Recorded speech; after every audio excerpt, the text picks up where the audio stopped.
Nintendo and Sega financials disappoint. Sony gets ready for next gen.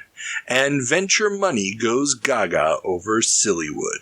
These stories and many more on this episode of the Video Game Newsroom Time Machine. I've been waiting a long time for a chance to say this. Stop the presses. Requiescat in pace. Makes him crazy, man. What is a man? It's me, Mario. What a mess. Get over here! Please save me.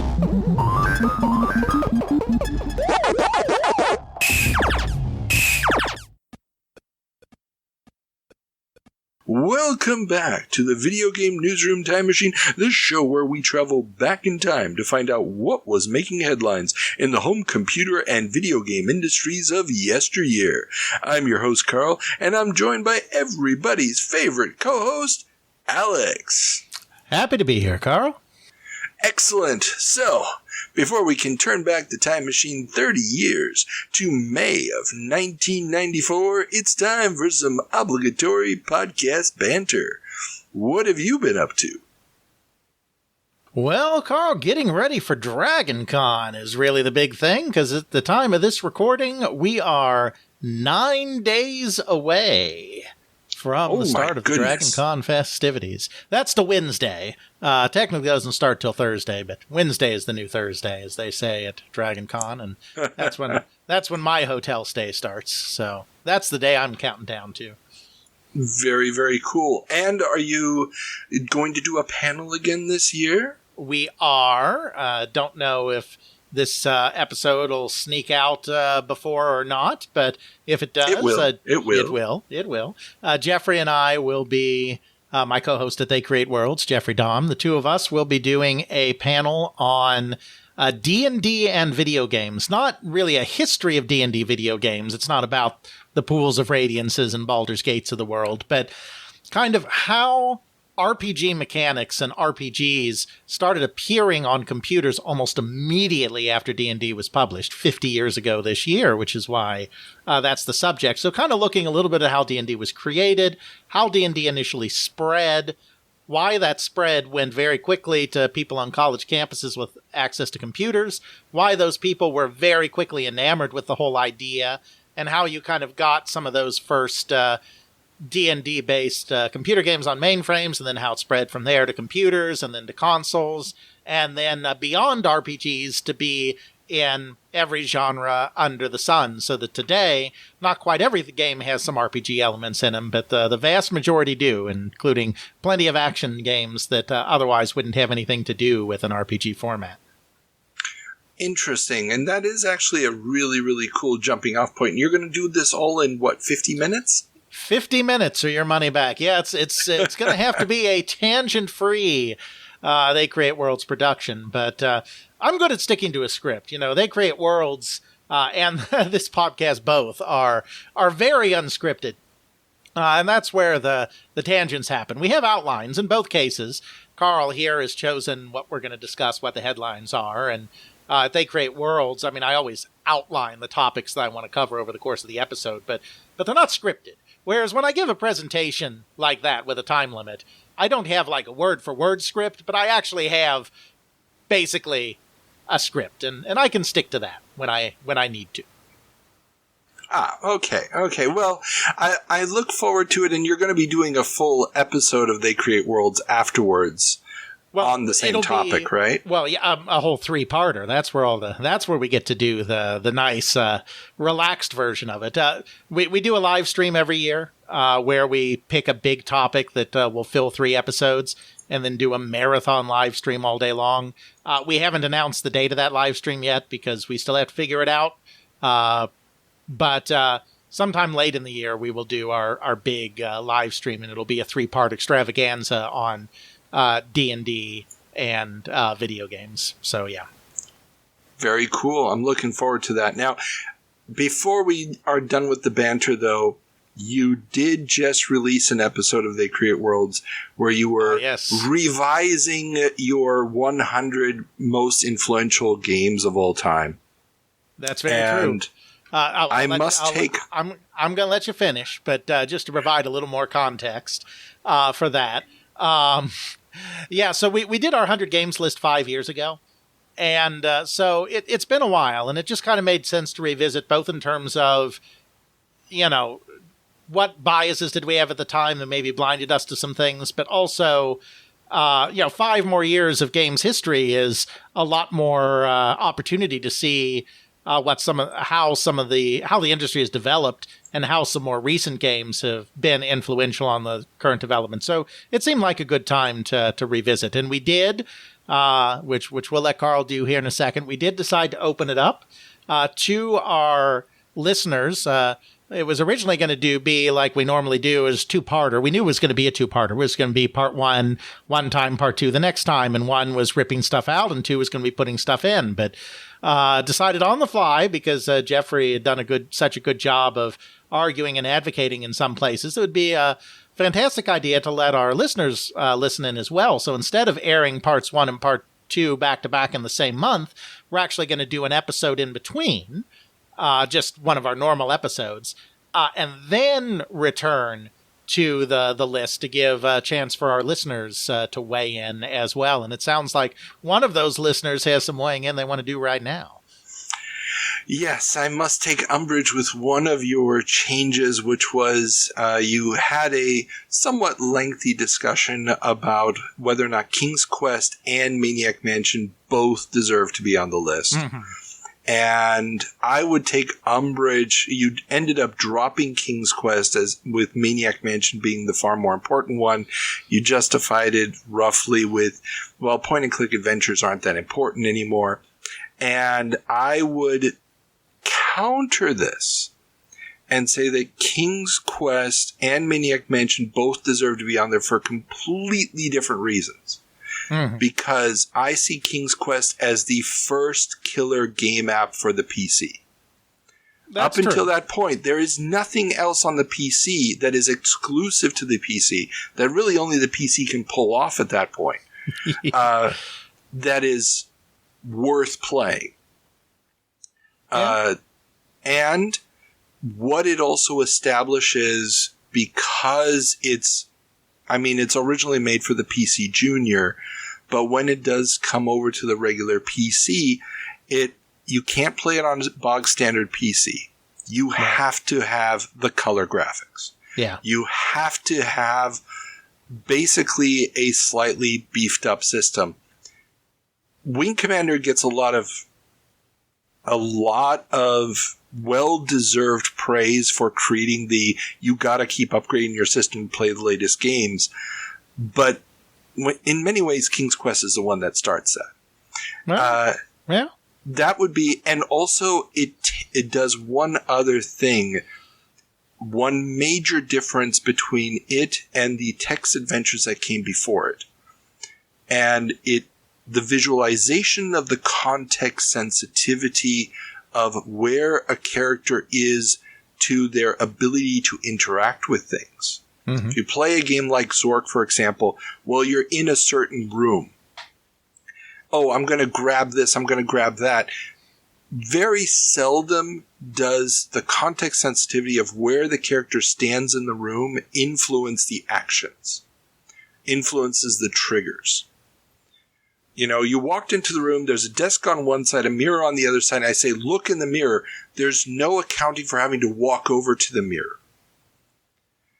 Suddenly, though, in King's Quest, that context sensitivity, I may see something on the other side of the room, but while I'm walking over there, something else jumps out at me. Or you fall off something, designed. or you run into something. Exactly. Or in the first game, you inexplicably can't swim. Exactly. I'm not saying that the puzzle design is at all defensible. Uh-huh. But the implementation of the graphics and the way that suddenly changes the interactivity in an adventure game cannot be understated. And Maniac Mansion, it was a direct response to those bad design decisions. Oh, absolutely. But it totally takes advantage of that graphical implementation and the added features that a graphical implementation can bring with it. Yeah. So I would say King's Quest taking that off the list, I mean, I agreed with everything else you guys did, but that one, well, with the exception, well, everybody knows Project Firestarter should be on that list, but that we're not going to go there. Mm-hmm. And I only say that jokingly. Yeah. But thank you for calling in. Seriously, next caller. No. just saying. Okay. No, a well thought out rant over argument, and we'll definitely take it into account. I mean, the format of the second episode is we're going to spend some time going over those fan theories, ideas, fan feelings, fan input before we reveal the list. So even stuff where we decide not to implement what people are telling us, we're still going to air most of those on the show as well. And that is definitely a well-argued piece right there. Thank you. You better agree with that. You're on my damn show. No, just kidding. And as a side, since we're talking about jumping episodes and stuff, if anybody is wondering why there were a few weeks where we were off here, that was mostly due to the fact that I had to correct a bunch of exams and I was off on vacation for a week. And also, I finally edited my interview with Larry Dunlap. That's a 4-hour interview. It's up for the patrons right now. It'll be hitting the general feed probably in a couple of months. But that 4-hour mega interview that covers the entire Games Network project is up. It was a monster to edit. It's up there. So I highly recommend to anybody who wants to listen to that, please check it out. And also my interview with Raymond Yap, who was the UK rep for Hong Kong manufacturing company Wong's International. He was key in, for example, getting the BBC Micro manufactured. I also have my interview with him up. So if you want to hear about what those kind of relationships, the international sourcing already in the 80s, like, did you know that the keyboard came from the US? Fun little hint. All of that stuff is in there, plus a lot of other stuff that he's done, did after that and is doing today. So those two interviews are up right now for the patrons. And I've got my mega, 7-hour interview with Graham Bayliss that I have not begun to edit yet, but I will try to do while good Alex is off at DragonCon. So... You're killing with these interviews recently, Carl. Let me tell you, killing it. I have a few more in the pipeline, and then I'm actually going to run dry. I need to start doing interviews again, but I've been so desperate to try to finally get caught up since we're recording this in the middle of August, and we're doing a May episode. I'm just trying to get caught up. The year of the crash has not given me any respite, but. Enough of that. Everybody, you've heard all this. Remember, if you do want to support the show, become a member of the Patreon for $1 a month. Links are in the show notes. We also have a Discord. I've begun to live stream doing my research at night. So, if you log on, I can't give you a fixed schedule because I do it whenever I get a chance. But if you see the live stream is on, pop in, say hi. You can ask some questions, and I'll be trying to do that as often as I can. And other than that, I think we're ready to go and move on to our first segment, which is the 7 Minutes in Heaven, where our intrepid co-host must play a game that was reviewed in a publication dated May of 1994 that they've never played before for 7 minutes. And we had some wonderful games to choose from this month. Oh my goodness, a who's who of amazing titles. We had the revolutionary Madden on the 3DO. We had Tempest 2000 on the Jaguar, Virtual Racing for the Genesis, Tomcat Alley. I mean, come on, FMV, baby, FMV. Yeah. You could have made your own video with Chris Cross. I mean, come on. Those opportunities just don't come along very often in life, do they? No, they don't. You could have played Pirates Gold on the CD32 of all systems. Myst for DOS came out. Total Eclipse on the 3DO. Ultima 8, which gets disturbingly high reviews. It's kind of scary. But you decided to go with Rebel Assault on the Sega CD. That's right. I've played Rebel Assault before, but only the original PC version, which I and probably about 99% of the CD-ROM buying public owned back in the day, because boy, did LucasArts not miss any opportunity to bundle that with a drive. But I've never played the Sega CD version. I'm sure it plays great on that one-speed drive in there, and with that color palette, I'm sure it's going to be fantastic. So yeah, we're going to guide not quite Luke Skywalker through a little Rebel Assault action. Oh, this'll be chef's kiss. Sorry, as someone who's tried this already, let the doo-doo show begin. Star Wars. Rebel Assault for Sega CD packs all the action and intrigue you expect from a JVC Star Wars game, plus cinematic sequences from the movies as well as original footage. A dozen missions call for your cunning, your wit, and your quick response time. Feel the Force as you learn to pilot 4 completely different spacecraft in the name of the Rebel Alliance. Digitized speech from the movies.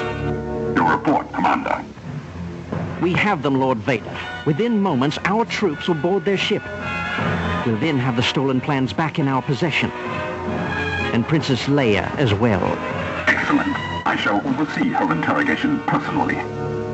And an original John Williams score performed by the London Symphony Orchestra. Make Rebel Assault an unforgettable deep space epic gamers will return to again and again as they face the Imperial forces and save the universe from the ruthless Emperor. Welcome back, Alex, from your 7 minutes in heaven. So, for the uninitiated, how would you describe Rebel Assault on the Sega CD? Well, it's a sea of poo, Carl. It's flying over a sea of poo. Okay, well, now, are you sure we're not just talking about that one level in Conker's Bad Fur Day here? If only. At least that was better rendered poo. No, yeah, I mean, Rebel Assault, I played Rebel Assault before. I mean, I already knew what it was. It's basically an on-rails shooter, that has you kind of replaying some parts of the Star Wars movies, except not really, as generic, not Luke Skywalker rebel pilot.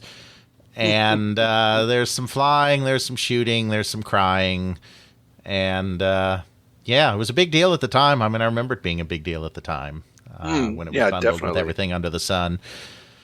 And, I mean, the PC version is a relic of its time, which is to say that it has many, many flaws, but it is also somewhat impressive what it accomplishes in, circa 1992, 1993.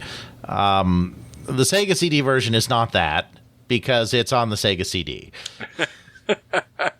Are you trying to say that a single-speed CD drive hooked up to hardware from... console hardware from 1988 may not be able to reproduce a game that was meant for a dual-speed CD-ROM drive on a VGA 386 computer?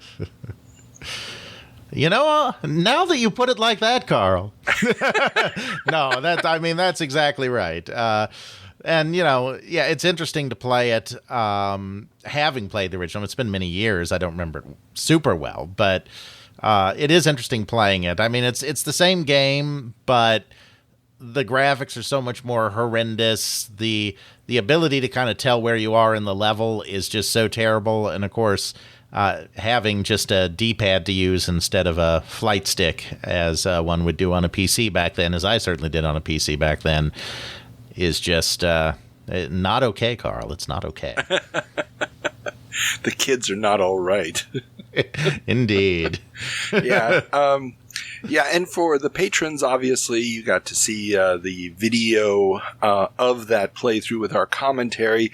And yeah, it's such a muddled mess. I mean, the the color depth on the Genesis / Mega Drive is a palette of 256 colors with a maximum of 64 on screen.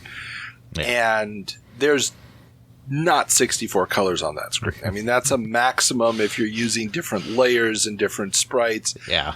But the straight video that's pouring off of the CD, that has to use a much, much lower color depth. And I'm guessing it's probably 16 colors at most, which would be pretty much standard for the different planes, I think, on the Genesis. Don't quote me on that. But yeah, I mean, it's horrific because, I mean, these games, even at the time, most of the games of this type were very limited as games. And the appeal of them was that the graphics for the time were mind-blowing. I mean, you look at them now and it's like, you know, it's pixelated video. I mean, that's not mind-blowing. But at the time, it truly was. And so when you remove that aspect of it, when you remove the mind-blowing for the time graphics, which you do when you downport it to a Sega CD, then you're not left with much when it comes to a game like Rebel Assault. That's true. I mean, it looks impressive, especially considering, and we can't forget the context here of, at this point, it has been over a decade since Return of the Jedi. There's been a couple of horrible cartoons, the Ewok movies for TV we're not even going to discuss. But Star Wars is still in the nerd conscious, but at the same time, we haven't had much other than the novels, the Timothy Zahn novels at this point. Right. I mean, this is kind of right at the beginning of the upswing for Star Wars, right? I mean, obviously, the prequel movies are still a ways away, but this is a little bit after Heir to the Empire was released in 1991. I mean, the real dark age was between 83 and 91, between Return of the Jedi and Heir to the Empire. We're at the beginning of the upswing here, but we're still kind of, in a place where Star Wars is only beginning to recapture the public imagination. And, you know, this really was, I mean, one thing I think that people were drawn to about Rebel Assault is, you know, with the film footage, most of it was just reused footage from the movies, but it was the first time we were seeing filmic Star Wars footage since Return of the Jedi, because I don't count the Ewok movies. So, I mean, you know, so, I mean, I remember what a big deal this was at the time, but I, very quickly afterwards discovered X-Wing, and it's like, well, I don't need Rebel Assault in a world where X-Wing exists. Very, very, very true. Now, obviously, we've just mentioned last month, the 30-year jump, that Sega does have a new Star Wars arcade game coming out, which will be ported to the 32X. So who knows? There might be more Genesis or / Sega Star Wars in your near future. Oh boy, oh boy. Oh yeah. Have you played that? No, I've never played anything. I have never played anything on a 32X. I mean, you know, I never owned a Genesis personally. I did have a couple of friends that owned Genesises, but none of them owned a 32X. So I've never played anything that required a 32X. Oh my goodness. Okay, I'm sorry, but that has been decided now that you must play that, because I played it back in the day. Now it's your turn. You sure know how to show a guy a good time, Carl. My goodness. What can I say? If you can make it through the worst moments with me, then we'll make it through the best.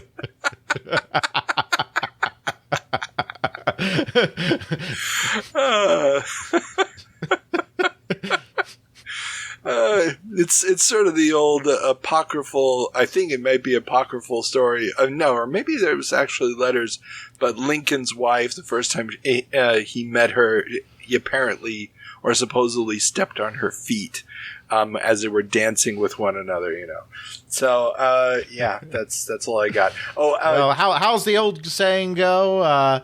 If you won't play my worst games, you don't deserve my best games.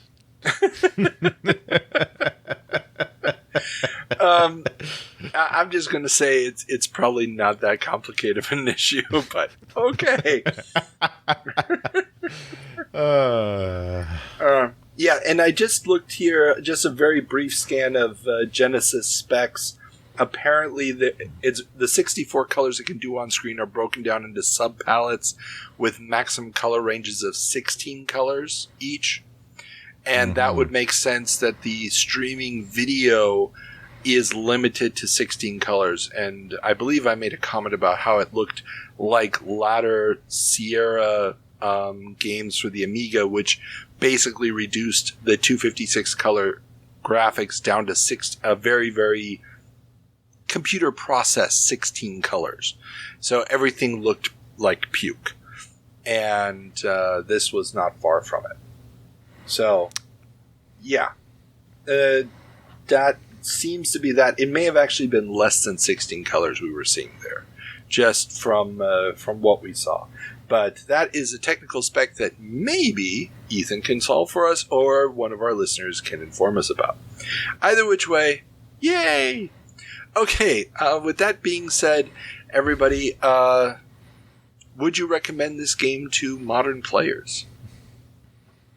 Are they sadomasochists? They may be sadists. Would you recommend it to the sadists? No, the sadists are the people that recommend the game to others or force them to play it for 7 minutes in heaven segments. Oh, so now suddenly your recommendation becomes a personal psychoanalyst here. This should be interesting. No, I mean, obviously, I would not recommend this at all. I mean, it would be hard to recommend any Rebel Assault to a modern game player, but if you are just interested in the game and its place in history and want to play it from purely that standpoint, play the PC version. Otherwise, you don't have any business playing any version, but you definitely don't have any business playing this muddled mess of a Sega CD version. All fair. So, with that out of the way, we have one more stop before we can turn on the time machine, and that's to check in with our good friend Ethan to find out what we got wrong in our April 1994 jump in a little segment we call the Department of Corrections. Okay. Hello, this is a prepaid collect call from the Department of Corrections. This call is subject to recording and monitoring. To accept charges, press 1. You may start the conversation now. Welcome back, Ethan. No, Carl, welcome back to you. For you have taken a little bit of time off. Maybe the viewers won't have recognized it, but Carl is back, refreshed, and I should note, shaved. Shaved? Okay, you trimmed. You trimmed. I trimmed, yes. The beard had gotten quite long, and now it is down to a manageable level, but my hair... He is not Carl Dolph yet. Yeah, I'm not going to be playing Santa Claus anytime soon, so I need a few more months to grow that back. But yes, welcome back. I did pop into one of the streams recently, and I heard a chuckling voice in the background. Hello, Alex, once again. well, to hello the there. Department of Corrections. Yes, you're kind of like a Santa Claus. You're bringing gifts in a way. Nothing but coal. We're on the same wavelength here. This is how you could tell we've been podcasting for too long. Yeah. But yes, it is April 1994. We're going to get right on into it. No Alex comment, because I just keep rolling the comments into the rest of the stuff anyway. Only if there's something particular I need to needle Alex on will I Alex things.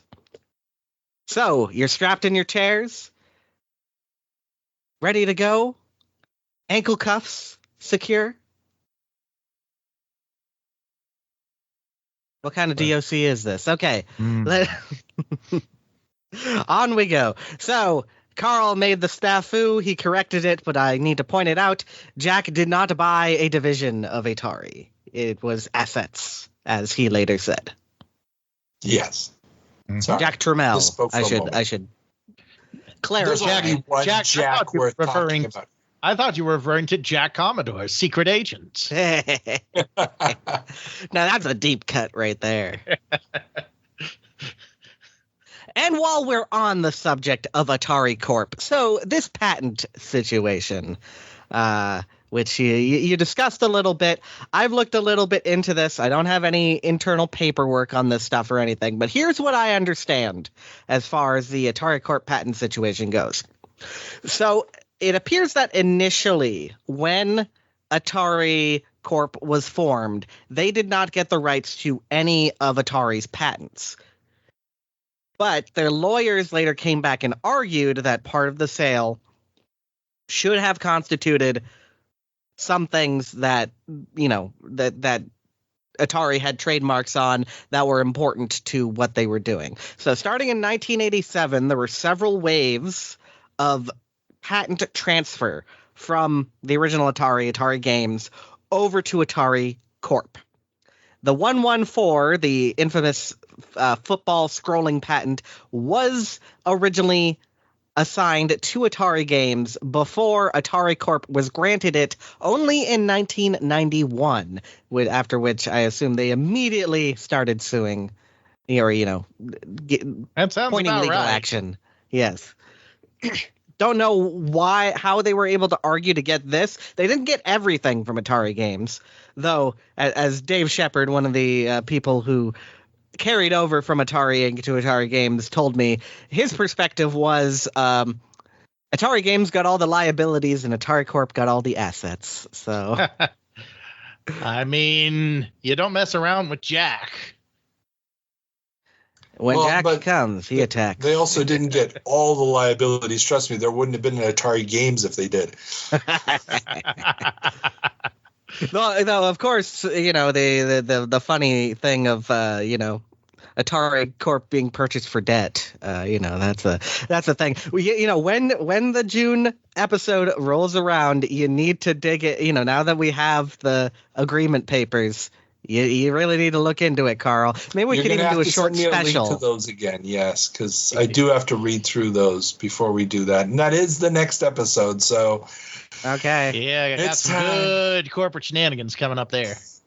Yes, so maybe we should do a brief thing, just going over the legal arguments within the Jack Tramiel purchase of Atari assets. Maybe just turn that into a whole episode where you just read it.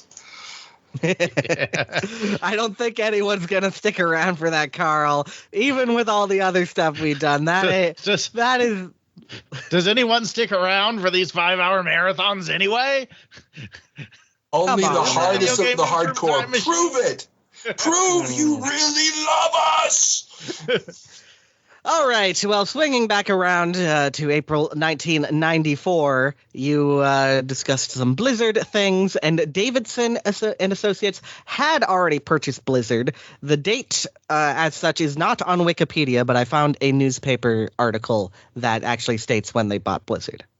Okay, because I actually have that in the show notes for today, for this episode, for the May episode, because I found a magazine that actually covered it, a May-dated magazine. Yes, so, the gaming news is always behind. Just yes, and that is the conceit of the show. Yes, and we keep warning about it again and again, and we will again. Then, Carl, I just have to ask, you talked about the Dr. Seuss live action movies and how in Europe that made them quote unquote more palatable. You've seen Cat in the Hat, yes? More palatable. The Grinch Stole Christmas, yes? The deal is that once you can't do the rhyming the whole time, remember, those movies don't have everything in rhyme. And that's what made it more palatable, because up until that point, the animated versions lived off of everything rhyming, especially my favorite, which is the How the Grinch Stole Christmas. the entire animation is in rhyme, and that doesn't get translated into other languages. But the live action movies gave non-English speaking audiences the first real way of interacting with those characters without having to be dependent on broken rhyme. I'm just saying, those costumes are terrifying. Oh no, those movies are absolutely god-awful abominations. Hey! I think the Jim Carrey Grinch is okay. It's weird, but it's okay. You have no soul, my friend. You have no soul. Gonna have to agree with Carl on this one. That's no. I will say what I'm waiting for the YouTube analysis of the weird period in the late 90s and early 2000s where they were trying to make things so unreal that they were like trying to replicate cartoons in live action. Yeah. And I'm waiting for an explanation of why that happened. But if you can't beat the Uncanny Valley, join it. No. I want to know why 20 years later Disney thinks that that's a good idea again. Okay, I want an explanation for that, because I'm sorry, all of those live action remakes are terrifyingly bad, and I've had to sit through them because I have a daughter. Now. Well, you could just show her the good ones instead. Oh, no, I do. No. When Daddy's around, we do not watch the real people version. My God, where do we come to? Now, I will give them... Okay, let's not get off too far on that one, Carl. There's Yes. some I believe they call that a rant, not a tangent. Fixed, but it's still unbelievably bad to watch. That was not a tangent, Carl. That was a rant. So let's get our terminology correct here. Alex knows tangents. All right. Now we spin around to the Maxis metaverse, as I like to call it. The time when Maxis was trying to fuse all of their games together into, something that now resembles what people talk about as the metaverse, which is a very interesting concept, especially as these kind of discrete experiences pre-internet. Which I think it was a laudable idea in itself, but that is, ambitions are ambitions at the end of the day. Was that laudable or laudable, you said there, Ethan? I'm not that clever, Alex. I don't know what you coming at me for. But I do have to note that there only 2 games supported the compatibility with SimCity 2000, which was Streets of SimCity and SimCopter. Only the PC versions. Sim Hospital was actually just Theme Hospital, which was by Bullfrog and had no compatibility. Wait, Sim Hospital was just a U.S. release of Theme Hospital? Yep. Oh, really? I did not know that. Okay. Weird, but makes sense. I mean, the Settlers was released as Surf City, so they were, and that was SSI, but they were trying to play off of it. So okay. And of course, Sim Tower is a Japanese game that has no relation with what Maxis did. All the Maxis shenanigans, you will have to wait for Phil Salvador's book coming in the future. Yeah, definitely looking forward to that one. Yes. And finally, one last pronunciation snafu, Kesmai. I looked up videos on how you pronounce this. It's Kesmai. Okay. Mai is in Mai Tai. That makes sense. Yes. I thought it was Kesmai, but it's Kesmai. Kesmai, yeah. I guess otherwise, I guess that makes sense. Otherwise, it sounds like you have a lisp. Kesmai. Well, I do. So you're just insulting me, Alex. It's just the Castellan dialect. It's okay. There's a whole place in Spain that speaks that way. It's fine. Boy, we have off-put all of the Castilian viewers now. I apologize. Oh no, I can do I can do my terrible Argentine making fun of them version of the accent. I'm not going to do that, but I could. It's not as bad as the Galician accent I do, but we don't need to go there, okay? So there are many things which Carl could do that he chooses not to do, and we thank him for it. And that will be the end of your report card for the Department of Corrections for April 1995. I'll see you next time at the other end of May 1994. I said 4, Ethan, not 5. Yes. Ethan, as always, thank you for your service. Absolutely. Bye. Bye. Bye. Bye. $4 billion a year business. Breaking computer graphics. Information superhighway.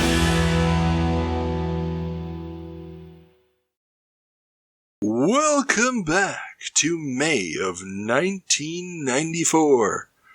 Alex, what's our first story? Well, it's not a great one, Carl. It looks like the console market in a slump. As the 16-bit generation nears its twilight, developers bemoaned slow sales at the Computer Arena 94 conference in Monte Carlo. The hope of a revitalized market upon the launch of the next-gen systems in 1995 and the ever-increasing adoption of PCs in homes was a bright spot, though. Yeah, this is what I like to call, and have called on my podcast, the crash that wasn't. Things were looking pretty dire there for a moment in 1994 in that market, particularly in Europe, where I believe there were some recessionary pressures that were also adding to the situation of overstock and public starting to tire of the same old games and all of that kind of stuff. Oh, yeah, definitely. I mean, the recession in Europe is a real thing. And yeah, let's face it, 16-bit games just, the novelty of extra colors on the screen has worn off. And the price of the games has been steadily rising, or at least staying the same. And people are just getting a little bit weary of it. And obviously moving over to a super expensive PC is a tough thing to justify just for games. Obviously the internet's going to come and that's going to change that equation completely, but that's still a ways away. And I put this story at the very top. This is coming from Edge magazine. So obviously it's a month or two behind from the news cycle, because we're about to hit a whole bunch of news stories that come in chronological order during May, which are going to be relevant in chronological order.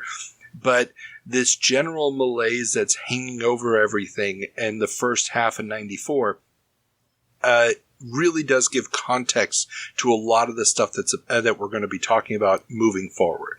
Oh, absolutely. And I mean, we have to remember, the crash that we're covering in our 40-year jumps was not that long ago.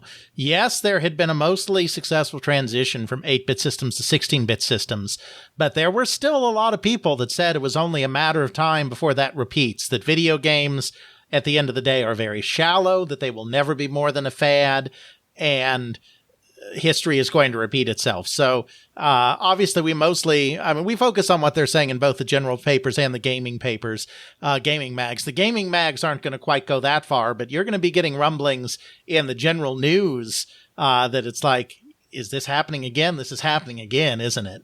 Because still very fragile, this idea of video games as a sustainable entertainment medium. Yeah, and we don't have any news stories from it this month, but the toy publication, what's the name of it again?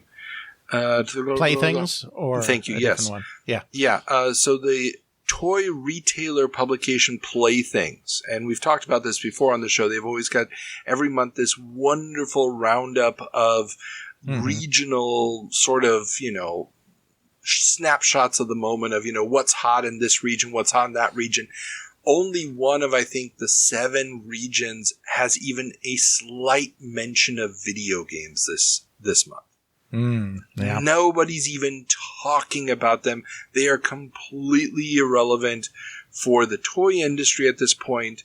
And the fact that the toy retailers aren't talking about them, just means it's moving into, these specialty stores. Yeah, Toys R Us is still backing it as well, but obviously Toys R Us doesn't have to be reading a magazine like Playthings.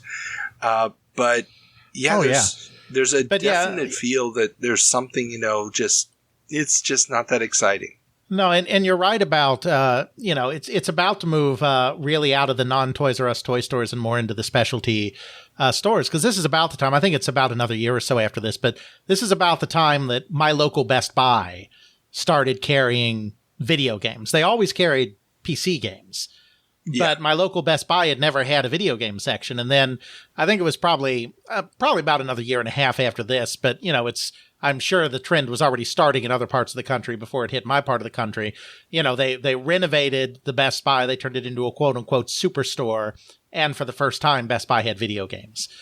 Like, you're starting to see the general electronics sellers and the mass market retailers and those types of people horn in on this whole video game thing that have mostly stuck with PC software in the past. And you know what? It's all going to be about the PlayStation. It's all going to come down to Sony marketing it as a serious, grown-up activity.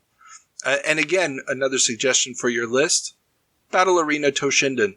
Probably one of the most influential games of all time. Mm-hmm. Due to the fact that it's got a dominatrix on there. That character was all over the PlayStation's launch. That was the sign that this is no longer a kid's toy. Because all the other launch games do not sell that image. That's very true. But you put a dominatrix on there, suddenly you've completely changed the conversation. Absolutely. But we're not quite to the PlayStation yet. We still got to get through some of those initial next-generation consoles. So in that vein, our next headline is that Panasonic tries to save 3DO. Panasonic announced plans for a second tour of shopping malls in the U.S. for their FZ1 Real 3DO player to help drum up interest for the now $499 console. The dismal software situation should also be alleviated somewhat with the launch of the first titles from Electronic Arts, plus a dozen or so games from Panasonic themselves. Sadly, barring a few sports titles and the Horde, there is little to entice traditional gamers, and bizarre offerings like a disc full of Woody Woodpecker cartoons will do little to help system sales. Edge magazine reports that the MPEG add-on will retail for about $250, and other than some FMV intros for EA's Road Rash and Shockwave, no games utilizing the add-on have been seen. Yeah, because nobody is going to make a $250 add-on device to a $499 console required for playing their game. My goodness. Oh, the prices on this are just so unbelievably beyond anything reasonable anymore. I mean, this thing is just so damn expensive. Yeah.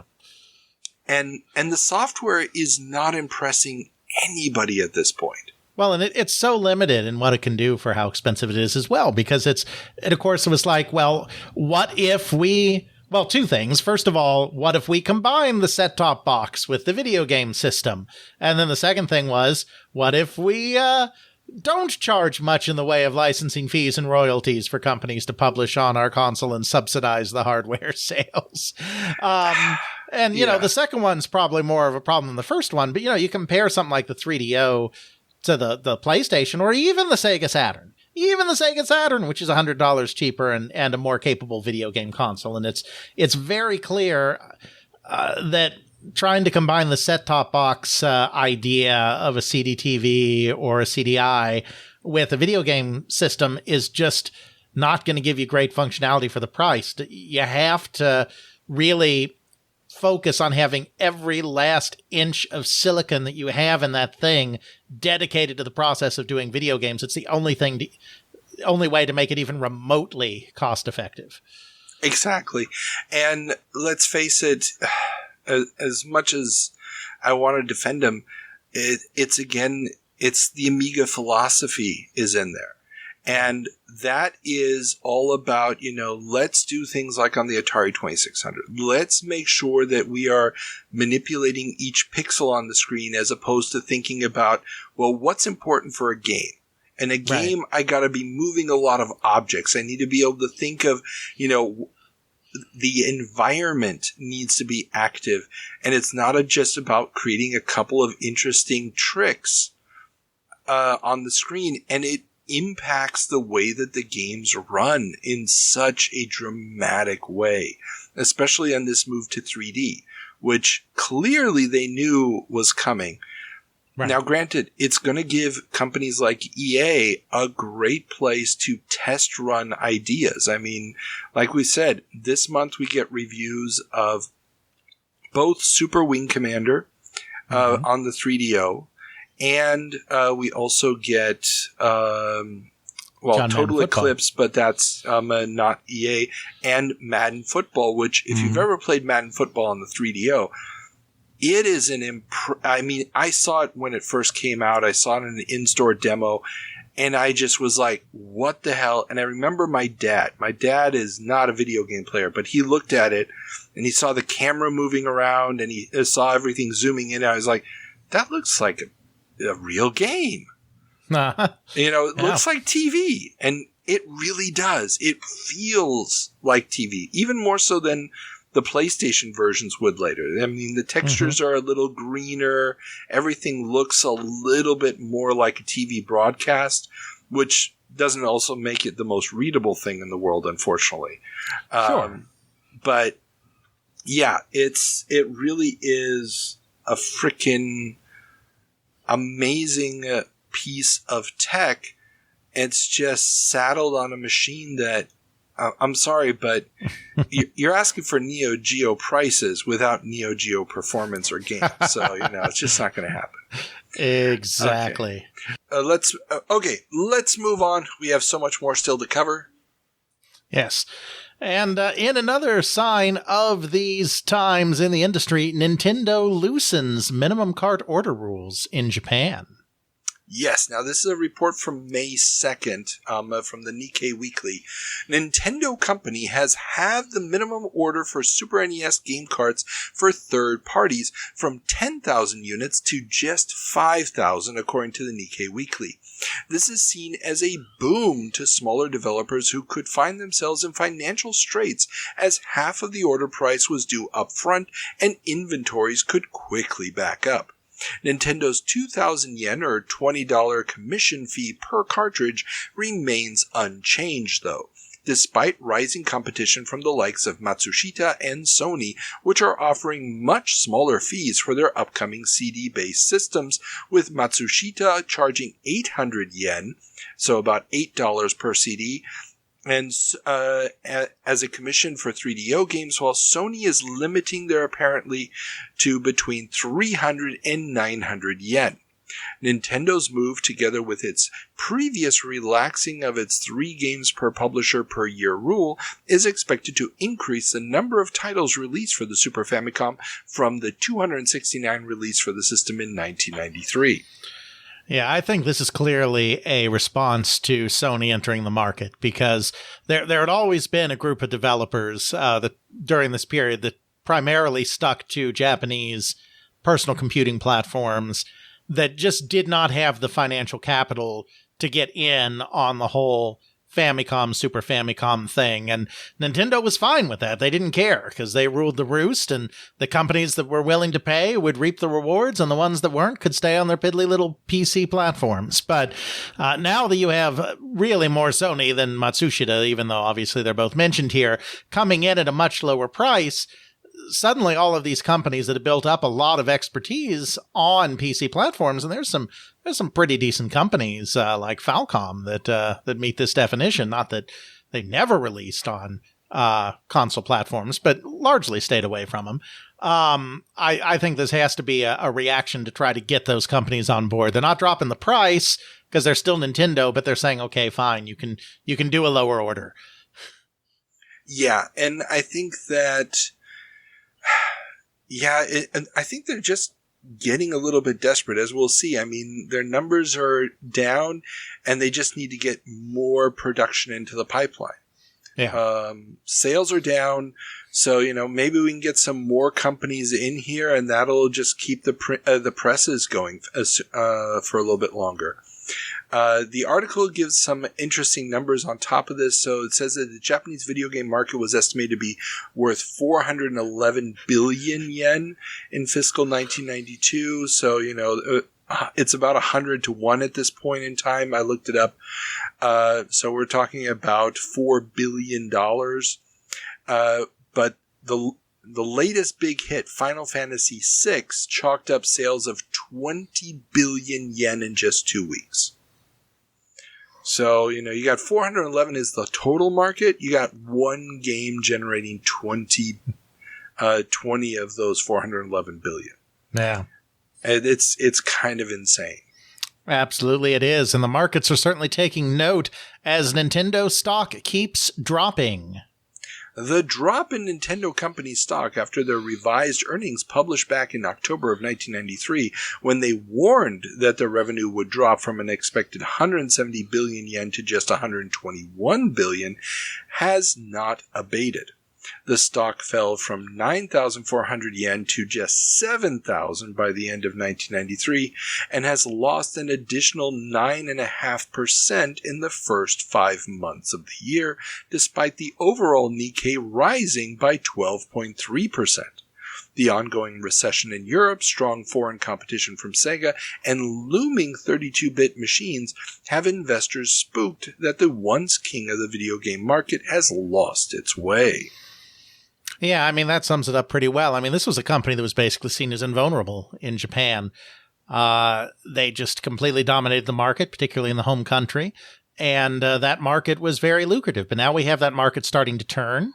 It's starting to turn, especially in markets where Nintendo has tended to be particularly strong.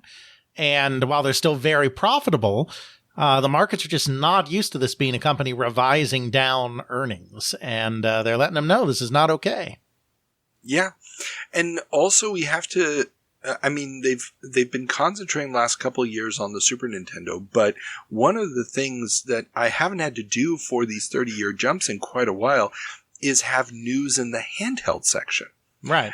They've really dropped the ball with just sitting on their laurels with the Game Boy.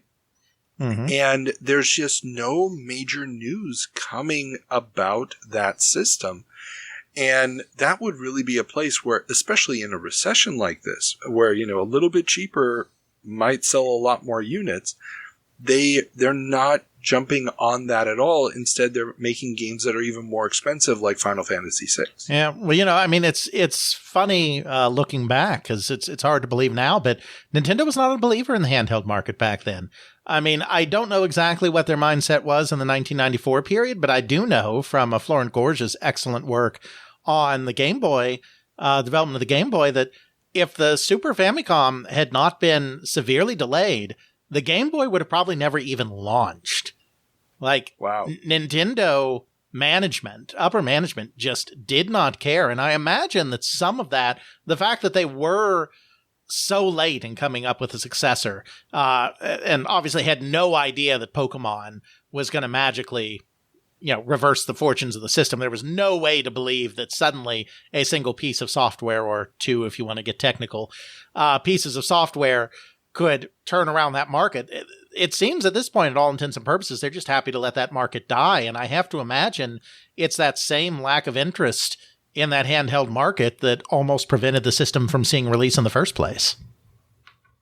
It makes sense. I guess they would probably have seen it as something of a downgrade, but yeah, it's weird to think about it now just because of the way that evolved. But it literally, it doesn't get mentioned in any of these financial reports. It's all the Super Famicom. Nobody's even giving a second thought to the Game Boy in these reports. Well, where's the whole industry getting excited? They're getting excited about FMV. They're getting excited about silliwood. They're getting excited about multimedia. They're getting excited about polygonal graphics, CD-ROM, all things that the handheld market cannot do and will not be able to do for many years to come. And so I can see how there would be a lack of enthusiasm. I mean, I'm sure, and this is partially speculation, but I'm sure some of this is just like, well, that was a nice, fun little diversion while it lasted. We all had a few laughs playing some Tetris. Boy, did that sell a lot of systems, but this is just not the future direction of video games. True. I mean, yeah, it's just been relegated to nobody's going to do anything serious on these systems. Right. It's the fun little, get it over with quick, move on type of game, or it's the little thing, keep the kids quiet in the car during a long drive. Exactly. But, yeah. Oh, well, but the bad news for Nintendo isn't over at the beginning of the month.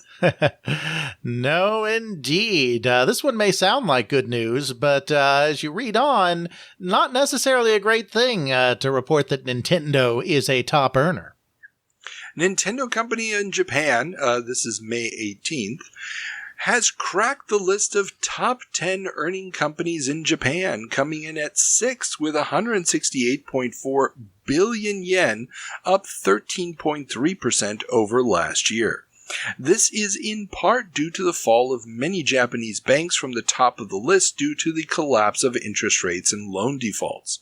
The Bank of Japan, which was the top earner in 1991 and 1992, plummeted to 316th place, as well as 3 other city banks.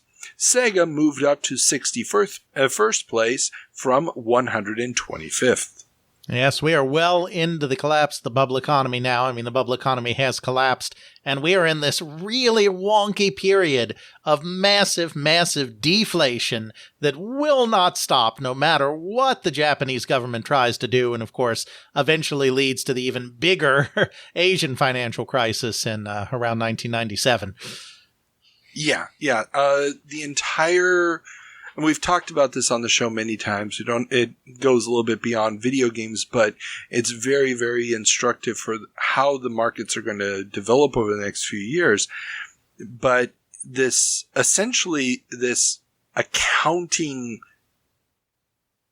problem, this accounting scam that was created by the Japanese government going into World War II. This is why this idea of city banks, these banks that during World War II became regional monopolies in order to better funnel money into large-scale war preparation or war production facilities, were never abolished afterwards. So now you've got these giant banks that are self-regulating. There's no real central body looking over the books of these companies.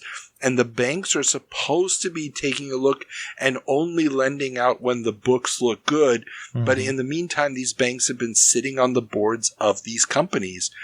And it's just this incestuous thing of, we'll keep giving you more money. Oh, all these people working in the boom economy have all this money that they're putting in the bank accounts. We can give you even more loans. And now the whole damn thing has basically gone bust. And it's going to have a massive effect to this day on the Japanese economy, the Japanese society, and it's also going to start influencing the way that their games are made, the way that the games are produced, the way that the games feel in many ways. And yeah, so it's going to be different. Absolutely. Forward. And I mean, just to give an idea, I mean, about how this isn't necessarily good news. I mean, as you said, Sega moved up to 61st place from 125th. That sounds great until you get to our next headline that reports that Sega profits plunge. Sega has reported that their unconsolidated pre-tax profit for the financial year ending March 31st dropped by a whopping 22.7%. The company's pre-tax profit amounted to 42.53 billion yen on sales totaling 354 billion yen, a 2% increase. After-tax profit also declined 17.1%. The results are being blamed on the unexpected rise in the yen and the European recession. Only a nominal rise in revenue and profit is forecasted for the coming year. Yeah, and of course, and we've talked about this before, both of those things are factors. Sega is such an export-driven company that a strong yen is creaming them on currency exchanges. And it's also absolutely true that they rely on Europe for a lot of their sales, and Europeans just are not buying video games. But that unconsolidated part of that statement is where the real dirt lies, because as we know now, and we've talked about now another jump since we've gotten wind of this, is that there are massive inventory problems overseas. And that inventory, because their earnings are unconsolidated, has been counted as an asset for the parent company because it's an account payable, because they have sold the system to their subsidiary in America. And then when America sells that system on, then they will pay the parent company back. So it's an account, it's a payable on the Japanese parent company side, which makes it an asset, but it's a receivable on the American company side because they have not sold that through. And they have this real inventory problem that is starting to develop that is not accounted for in their earnings because they're unconsolidated, which means that the parent company reports separately from its subsidiaries. Because if they were all consolidated, then that asset, that payable and that receivable would cancel each other out. And so they'd still have the inventory problem, but you wouldn't have these such rosy looking numbers papering over the inventory problem.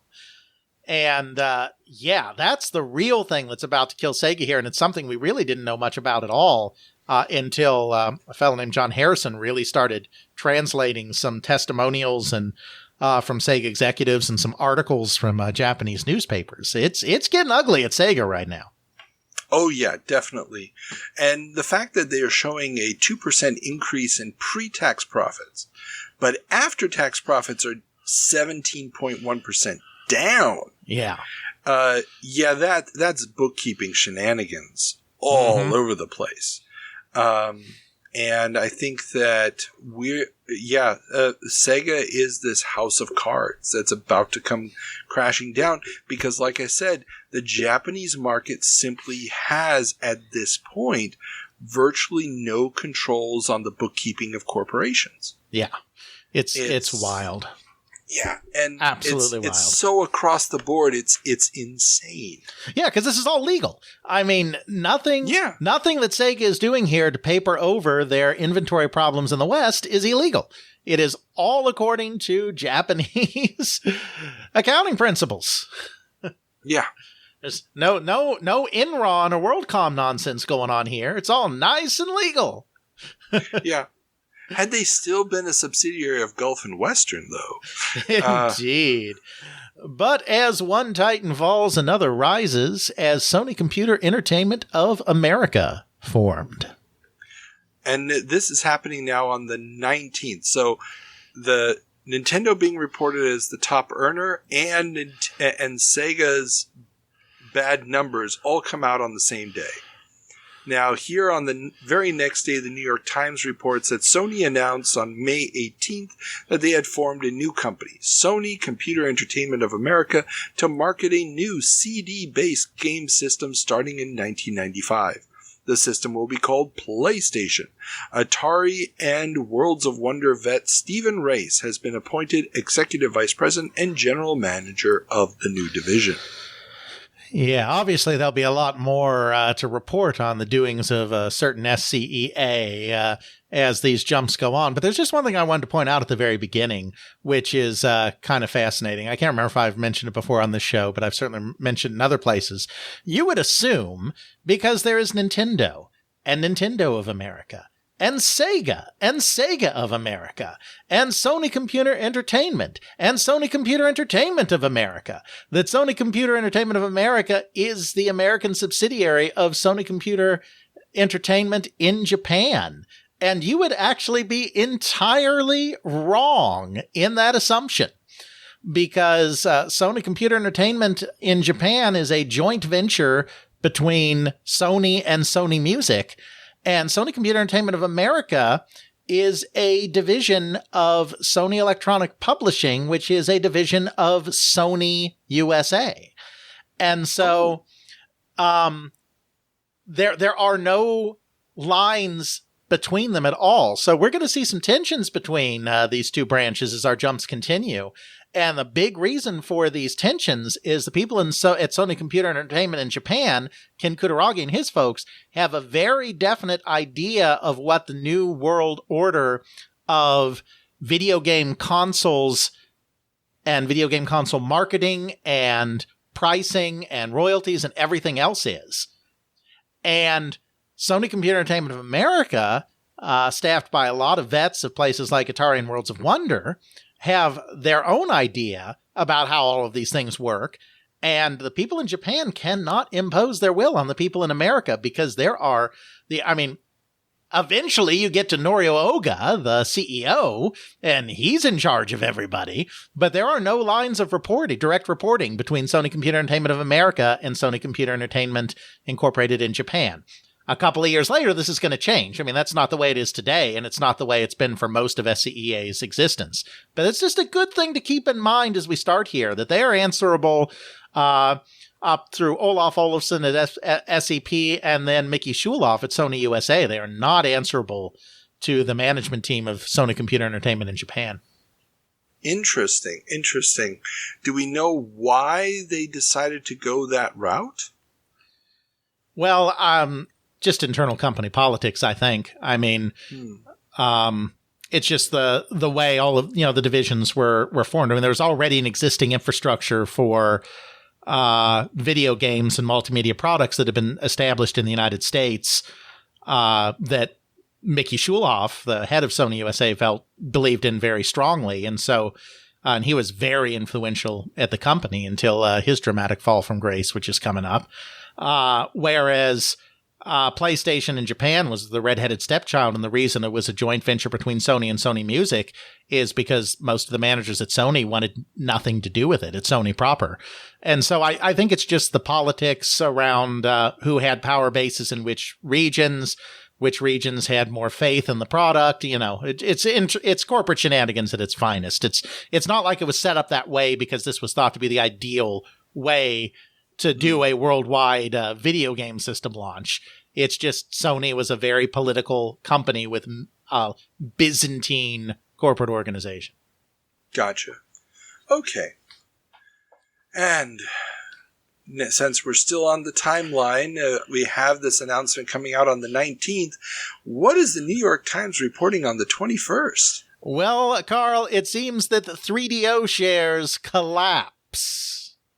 New York Times reports on Saturday, May 21st, that shares of 3DO, the company behind the 3DO console standard, dropped the day before by more than $2 a share, down to just $9.87, a new record low, on trading that was 6 times higher than the average for the last 3 months. This follows a 22% drop on Thursday. So what you're telling me, Carl, with this little timeline you've constructed, is that Sony has announced that their CD-based system is coming to America very soon, and then suddenly nobody has any faith in 3DO anymore. Is that what I'm hearing? That's kind of what one might be able to conjecture out of the series of events that have been displayed here, because that report in the New York Times about the PlayStation coming really is the first moment when the mainstream finds out that Sony's going to be entering the console business. Right. If you're reading gaming press, you know about it for a while now, but, part of the news release was also, it's going to have this, it's going to have that. They haven't said anything about price yet. There's only speculation about that. And, yes, it's going to be coming out first in Japan, and then at some point later in 95, it's going to come to the United States, blah, blah, blah, blah, blah. But it's Sony coming in with a dual speed CD-ROM thing for the living room. Mm-hmm. And 3DO is basically toast at this point. Indeed, but they are not the only ones feeling the hurt as the month goes on, as now we have word that Nintendo profits plunge more. Yes, and this is in comparison with Sega. Yes. Nintendo company reported that it suffered the first a profit decline in 10 years in fiscal 1993 due to the strong yen and rising competition overseas. Unconsolidated pre-tax profit for the year ended March 31st was down 29.8%. Net profit plunged 24.9% to 5.43 billion yen. Sales dropped 17% to 467 billion yen. While domestic software sales remained strong, foreign sales were sluggish, and the strong yen cost is 20 billion in losses. The company predicted further losses for the current fiscal year. Consolidated numbers were even worse, with net profit dropping 40.6%, and pre-tax profit plunged 44.2% on sales that were down 23.5% to 485 billion yen. Yeah, there's a reason Mr. Yamauchi was a little salty in an earlier jump about what had happened at Nintendo of America. I mean, there's a lot of things going on here, including the fact that the entire industry is actually on the verge of a second crash. It doesn't happen, but it truly is on the verge of it. But, the Mortal Kombat effect also cannot be denied here. That was a game changer for 1993 in the battle between Nintendo and Sega in North America. Oh, definitely. I mean, they nurtured those, preteens with the NES, and now we're dealing with 7 years later, those preteens are now teenagers. If they want to hold on to them, they can't do it with the pretty, shiny, bright colored characters anymore. Mm-hmm. And they dropped the ball with Mortal Kombat. There's a ton of other games that are doing the same thing. As I will discover in Christmas 95, working at a software, etc., you do not want to be playing Madden on a Super Nintendo because it's going to run kind of sluggishly. Indeed. It's those annual sports games are going to sell so much better on the Genesis. It's just one blow after another. And don't forget, we reported on this in the last 6-7 months. Nintendo has finally been putting a lot of money into building up their infrastructure in Europe, which they neglected forever. Mm-hmm. And that wasn't cheap. And it's happening just at the same time that the European market is collapsing. So there's no ROI on that, but there's a whole bunch of costs ending up on the books. Indeed. But how about those spin doctors at Nintendo, Carl? How about them? Well, Nintendo's press release about this, which they released on the 23rd, so the same day that this is appearing in the Japanese Economic Newswire, is, quote, Nintendo reports solid earnings despite strong yen, outlines exciting new software plans for 1994. Their exciting new software plans are 2 games, Ken Griffey Baseball and Super Metroid, which, if you're looking at this as a straight-up everyday investor, you might recognize Ken Griffey, but you're like, really? Baseball? And isn't Madden the big thing? And second, nobody knows what Metroid is at this point anymore. Indeed. So, not a great time for Nintendo, though, they are still profitable. Better to be Nintendo than some of their third parties as we get word that THQ sales collapse.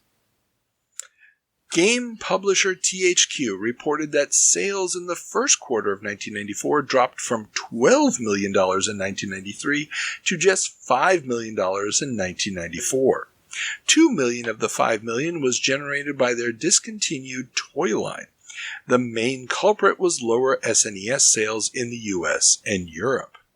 You mean it wasn't the U-Draw tablet? No. They're blaming it on this now. Just for everybody's memory, THQ, their own description of themselves in their press releases is that they are a publisher of video games. They used to be in toys. They've dropped that completely. And that they concentrate on games based off of pre-existing media licenses. Mm-hmm. So TV shows and movies and the like. And obviously there's certain quality issues usually with those. Well, and you know, in all seriousness, I mean, let me tell you, licensed property companies tend to be the canary in the coal mine when things start to go bad, because they do tend to have the least competent titles, and so they tend to be the first ones that start to really feel this pressure when the market goes south.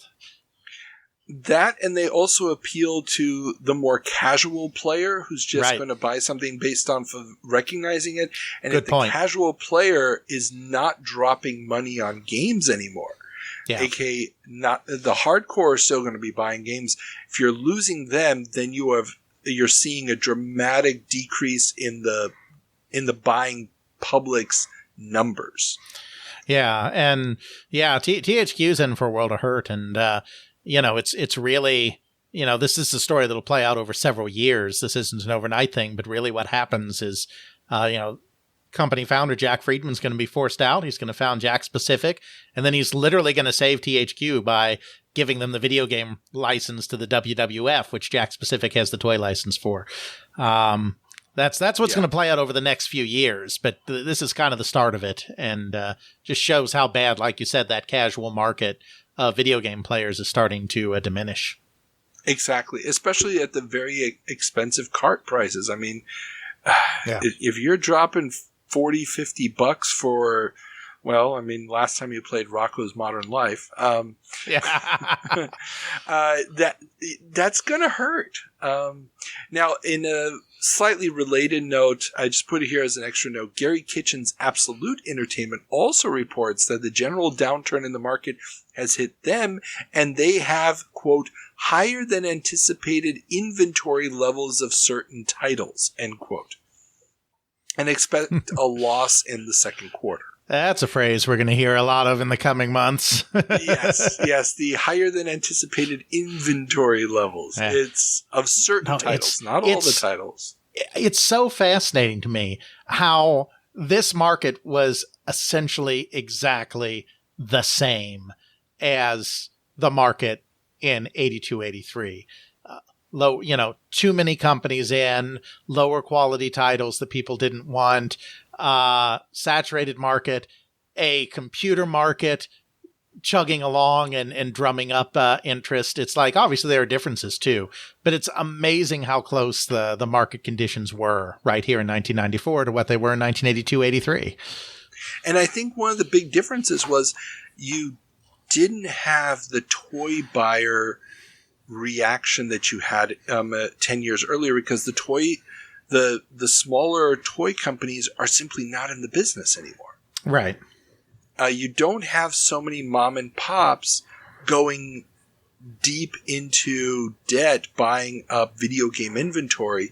The only ones who are dealing with video games at this point, or not only, but primarily, are big players who have a better view of what's going on, and they also have enough muscle to basically, you know, get money back from manufacturers if everything goes south.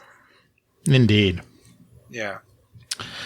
But it is not just sales that are collapsing. It is also business deals as EA Broderbund merger collapses. The merger between Electronic Arts and Broderbund has collapsed after a steep decline in EA stock made it impossible for the two parties to reach an agreement on terms of sale. The value of the deal, had the number of shares exchanged stayed the same, would have gone from more than $400 million to just over $300 million.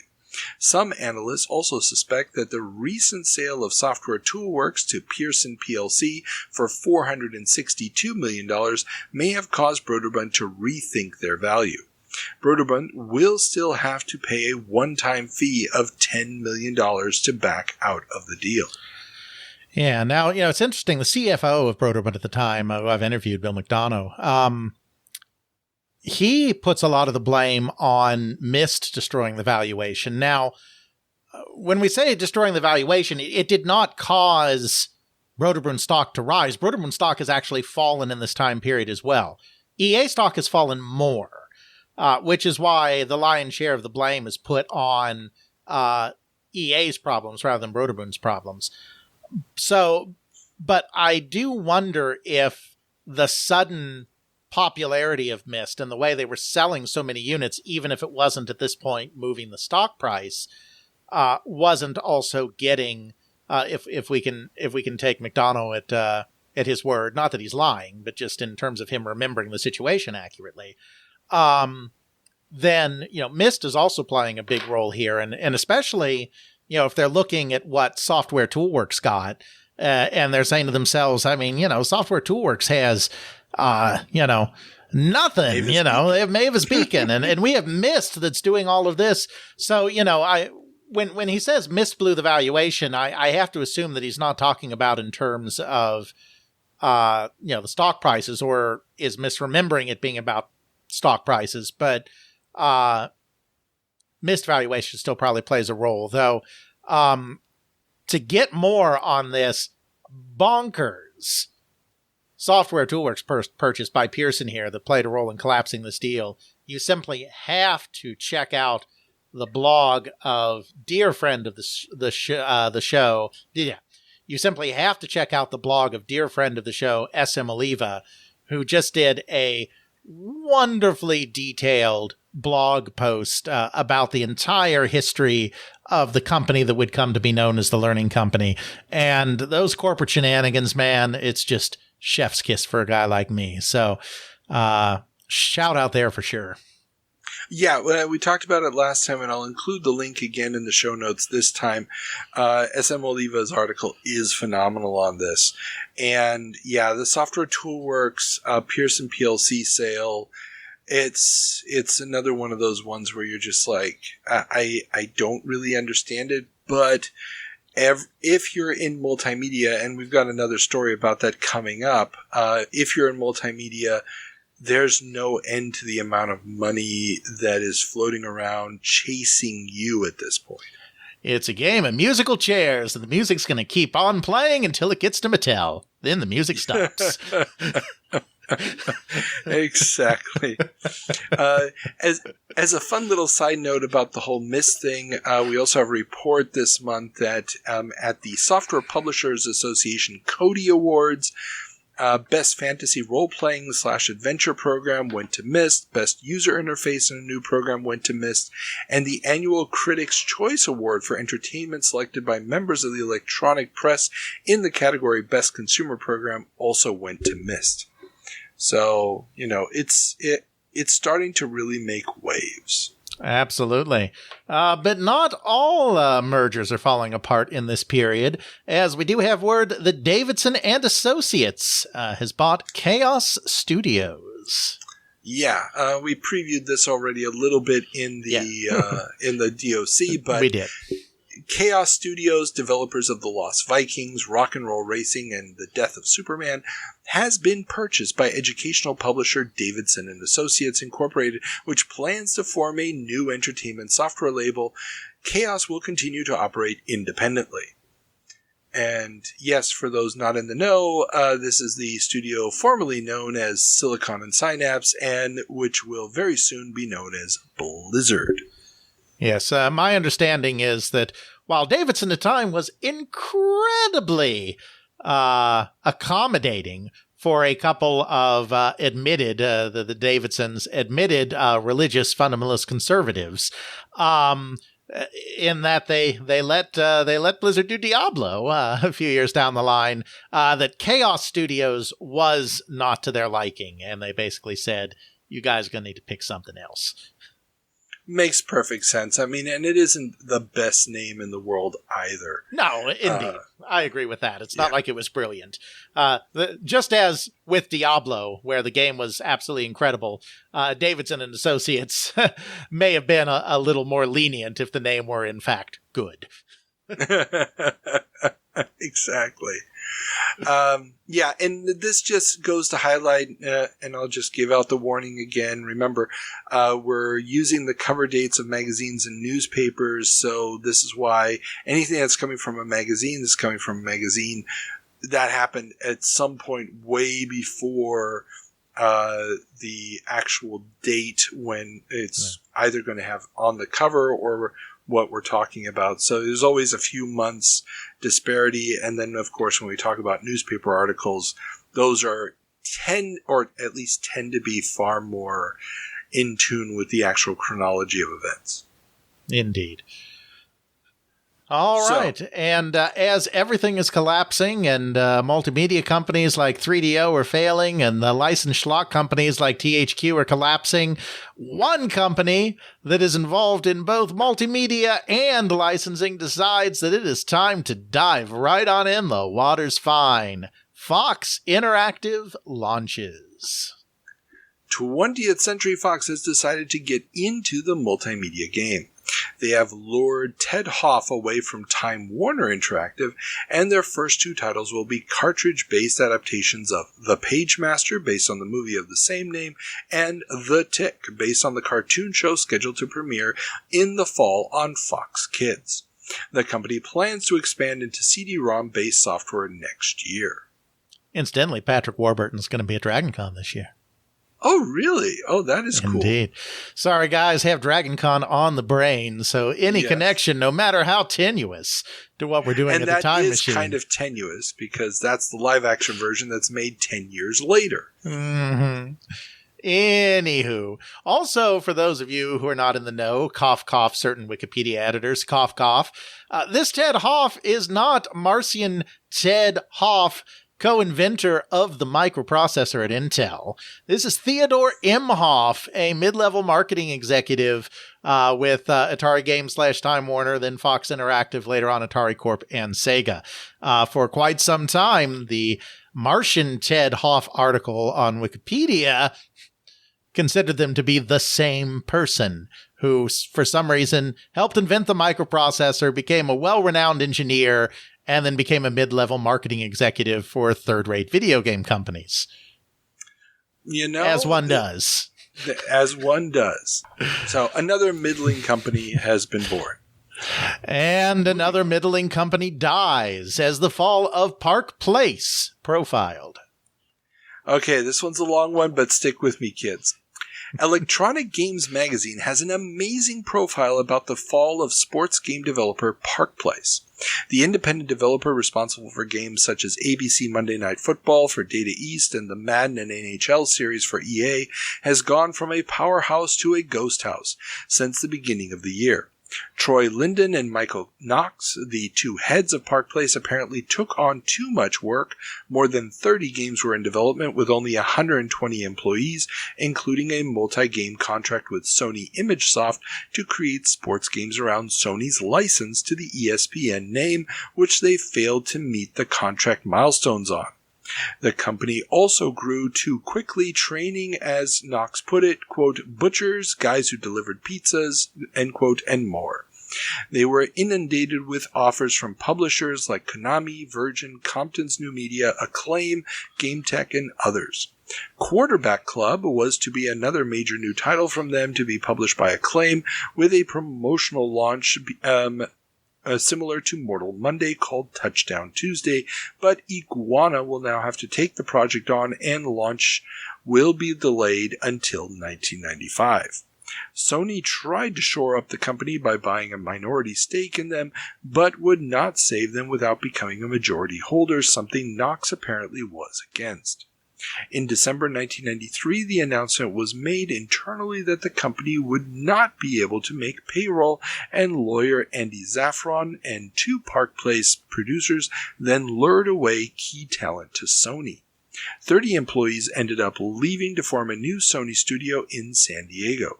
Some of the employees may have taken hard drives with code on them, and accusations were made against Sony that they canceled the projects in order to sink Park Place, accusations Sony denies. Some former employees also claimed that Knox was having religious delusions and claimed to be guiding the company through dreams God gave him. Several of Knox's family members were also in key positions throughout the company. The article quotes multiple sources, both named and anonymous, and paints a fascinating picture of the inner workings of game development and publishing at the time, and explains in many ways how Sony was able to become a powerhouse in sports game development in the PSX era.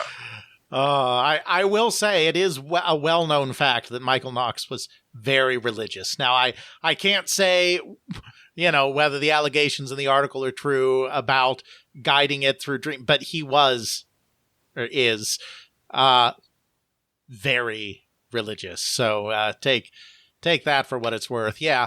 Of course, just the background here. The reason that Park Place suddenly became so desirable is that they were the programmers on the original John Madden Football for Sega Genesis that became such a big hit, which instantly elevated them into the top tier of sports game developers at a time when sports games were becoming more and more important, and there was a real market for annualized sports franchises for the first time. So easy to see why they suddenly overbooked themselves. And yeah, as you said, this Park Place did form the basis for Sony San Diego, which was a very important provider of sports games for the Sony PlayStation at its American launch, and an important part of its success in that market. Yeah, I mean, their demo of NFL Game Day is going to spook EA so badly that they postponed the 32-bit versions of Madden for a year. Mm-hmm. And these guys, and we have to also remember here that part of that Park Place team that did ABC Monday Night Football, which spectacular game if you haven't played it, and the first console, the first Genesis and Amiga version of Madden, were Scott Orr was working for Park Place or working with Park Place at that point. But at this point, he's already long gone, and he's now a manager over at EA. Yep. And apparently took also some of the programs with him. I started looking through some of the other games Park Place had been releasing or was working on or would release a little bit later on. Oh my God, it's craptastic. I mean, once Scott Orr leaves, at this point they've already lost the NHL series. I don't think they're directly programming the Madden ones either at this point anymore. No, not at this point anymore. They've lost anybody who is worth anything has left the company. The people they were left with were kind of garbage. The issue with Quarterback Club, if you listen to my interview with... Oh my God, names. You always forget Gregory Fishback's name. Thank you. And I always supply it. Thank you. So if you listen to my interview with Gregory Fishbach, he actually talks about this incident with Quarterback Club, because this is happening at the wrong moment for Acclaim. Mm-hmm. As we've been covering, they've lost the Midway license. Mortal Kombat 3 is not going to be coming their way. Quarterback Club was supposed to give them a new foothold, a new big series to rely on, and that's going to get delayed by a year, which is not going to help them. So yeah, there's a lot riding on for a lot of publishers off of these Park Place stuff, and the fact that Sony is just they grabbed the 30 best people out of the company, they left everybody else behind. And Knox says some pretty nasty stuff in this article about, how this was a betrayal, and, it's the little guy, the little developer getting taken advantage of by the big publisher. It's again, I cannot emphasize enough. The link is in the show notes, as are the links to all the sources for the articles that we talk about. Just go ahead and read this. It's up on Archive. It really is a fascinating, 4-page insight into this business model at this point in time. Absolutely. And speaking of business models, we do have some new insurgent models popping up, and the mainstream business press is beginning to take notice as Forbes profiles id. That's right. Forbes magazine has a profile of id Software and the Doom phenomenon from the point of view of the shareware distribution model. The prospect of bypassing the added costs of retail and console fee licensing by giving away a sample over the quote, underground, end quote, of the internet, and then selling directly to the consumer with minimal costs to a phone ordering and shipping company opens up, according to Forbes, an affordable way for all manner of services and products to be sold via the internet. Feels like the beginning of a .com boom to me. Oh, yeah, no. And this was the fascinating part because we've been talking about the shareware model and all the computer magazines and everybody else talking about shareware. And Forbes, they're looking at the same exact phenomenon. And they're, they've also got the typical stuff about, bunch of crazy kids, startup, blah, blah, blah. But most of this article is all about, wait a second. You can distribute this stuff for free on the internet. People get a taste of what you're trying to sell. And then if they want more, you sell them more. You can keep contact with them. It's like, they're like, dude, we have a whole new business model here. Mm-hmm. And this idea of we don't need the retail anymore. We can, run everything out of a call center. Oh my God. And they see it. And I when I read the article, because quite often the Forbes articles, I bypass them. I just sort of glance over them during my research because it becomes too much otherwise. But I'm so glad I put in the time to read all the way through this one because it really was like, oh, this guy is he's 5 years ahead. Whoever's writing this was 5 years ahead of everybody else. Indeed. All right. Now moving on then from our business news to a little bit of coin-op news, starting with AOU lacks premieres. The Japanese Amusement Operators Union show in February had few new games to show off. While Sega impressed with 13 linked Daytona USA cabs, highly anticipated showings by Nintendo's Project Reality or Sega's Saturn were missing. Sega also disappointed technically with Jurassic Park and Star Wars looking dated. The former being a sprite-scaling-based light gun game, and the latter being a Model 1 flat polygon rail shooter. A motion-controlled Dragon Ball Z game looked like it could be fun, though.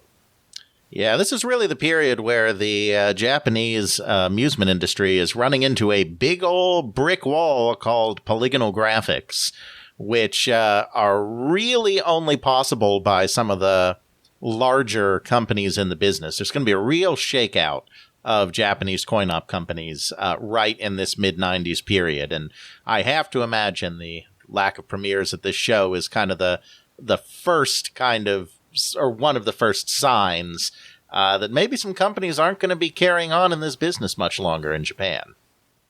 Oh, yeah. They did mention a whole bunch of sprite-scaling racing games that were still in the pipeline from Taito and Namco, which just completely and utterly failed to impress. Have you ever played Sega's Jurassic Park arcade game? I have not.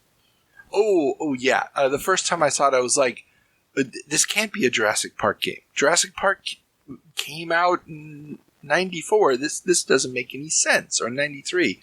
93. Yeah. It really looks sad. It's something that is just completely off for that generation. And well, we've already sort of mentioned the Star Wars game during our 7 Minutes in Heaven analysis. That one is really, really sad looking because it is a Model 1. For everybody's reminder, Model 1 was the first real 3D arcade board from Sega, the first one to hit big. I think they may have had something else intermittently before that, but it's the one where we get Virtua Racing, Virtua Fighter, and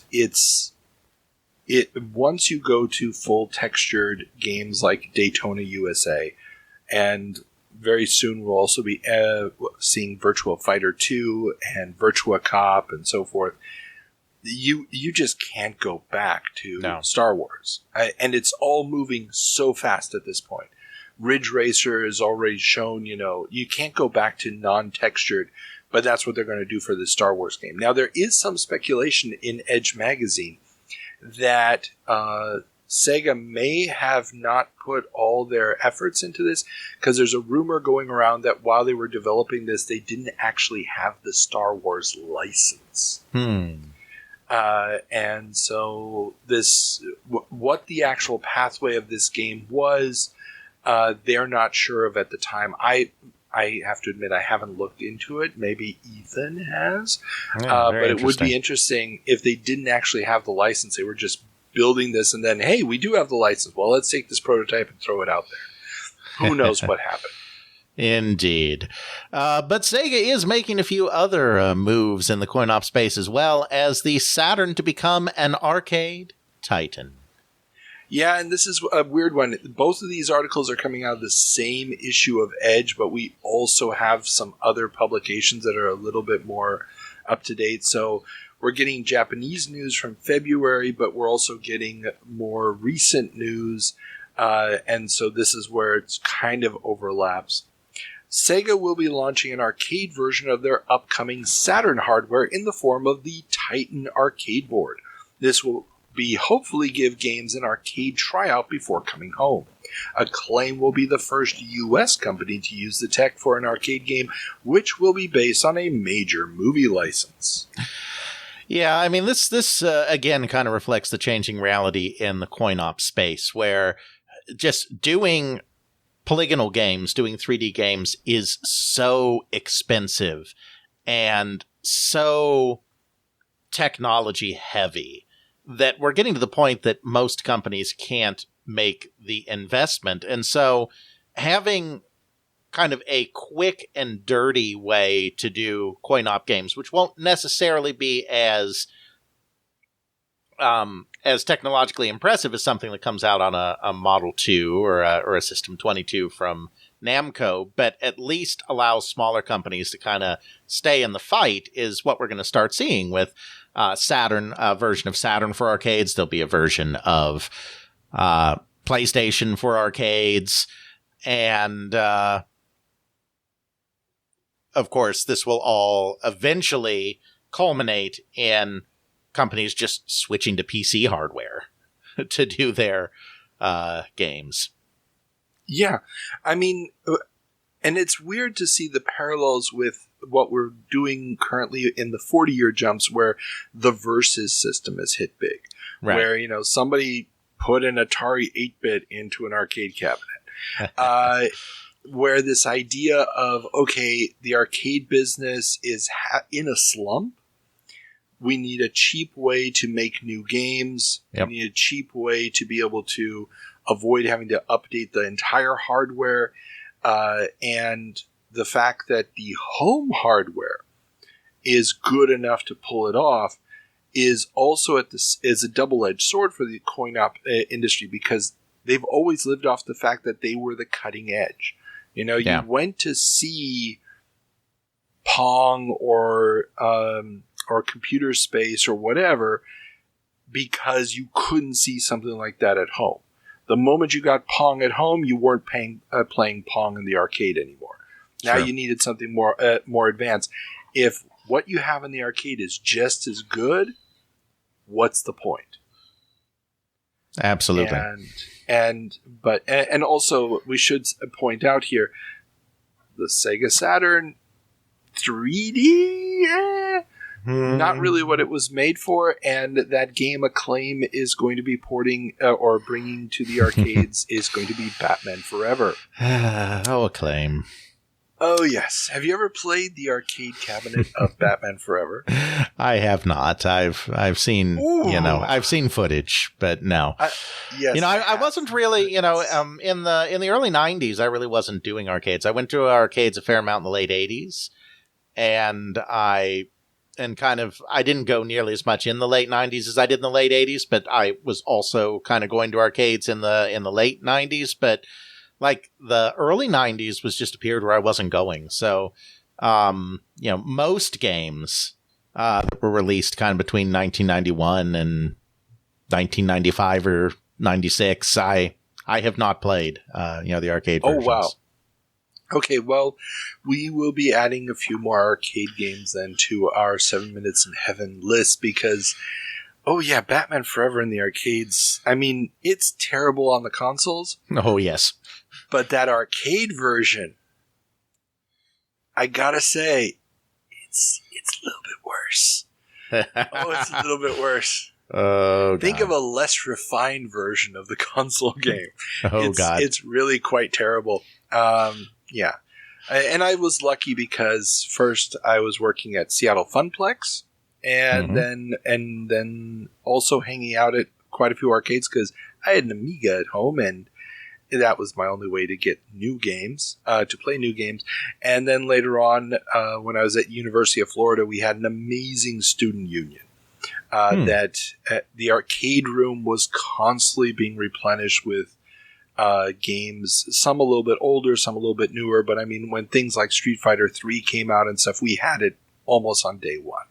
Nice. So yeah, so I was there at least once or twice a week and got a very decent insight into what coin-op was doing in the second half of the 90s.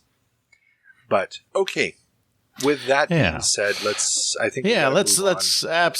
move on to Sega's biggest competitor in the arcades as Namco consolidates. Friend of the show Kevin Hayes has been promoted to president and CEO of Namco America Incorporated. He will also remain president of Namco Operations Incorporated and Aladdin's Castle Incorporated, but not for long, as Namco is moving the California coin-op operating business to the Aladdin's Castle building in Chicago and making one company out of them under the Namco name. Aladdin's Castle will disappear as a corporate name but remain as a business or store name. Yeah, and this is just housekeeping because Namco America been around since 78, but had become basically a licensing house. They had basically gotten out of the U.S., relying on Atari games for most of what they were doing.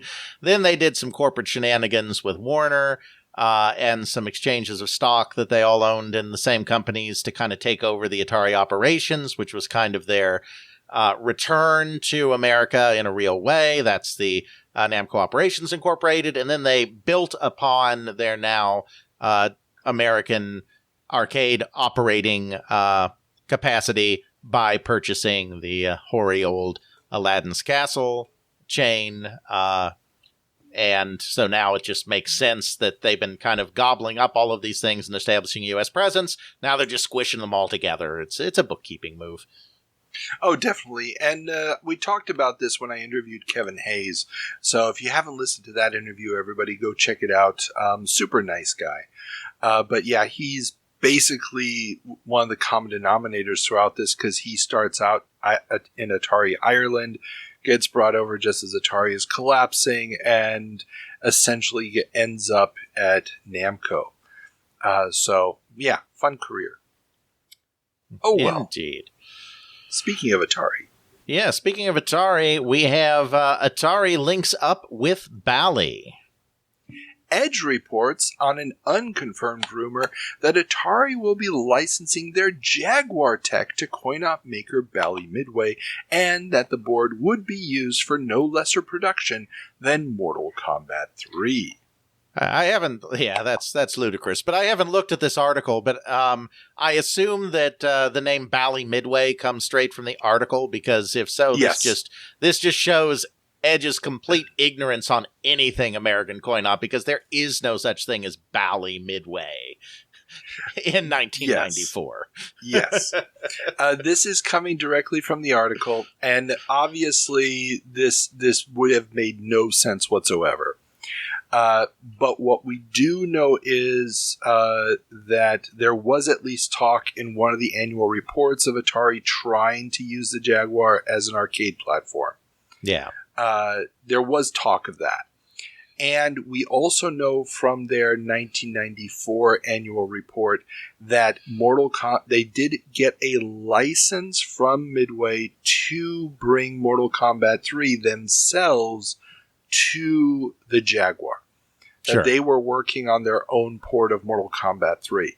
So this is where I'm guessing all of this is coming together. That would make sense, yeah. Yeah, and it would also kind of make sense because Midway at this point also has no foot in 3D. Mm-hmm. So the idea of licensing the Jaguar tech to have something that does 3D would be a desperation move, but it would also... But I was going to say, with emphasis on the something. Exactly. But when you think about it, who else are they going to turn to for 3D hardware? Yeah. And so at this point in time, you know, just at least talking to somebody, and if those talks cost you, you know, a reduced cost license to make their own version of Mortal Kombat 3 for a console nobody really cares about, you might actually cut that deal if you're Midway. Mm-hmm. Since we've already talked about how Atari is basically, you know, licensing stuff around, patents and whatever else, then that might be a way that Atari's trying to capitalize on their Jaguar tech. And we use the term tech very loosely in this case. Exactly. I mean, come on. Cybermorph, man. Cybermorph. No. I can't even bring myself to make one of my jokes that I always make with Atari Jaguars. So we're just going to move on that depressing note as virtuality goes to Japan.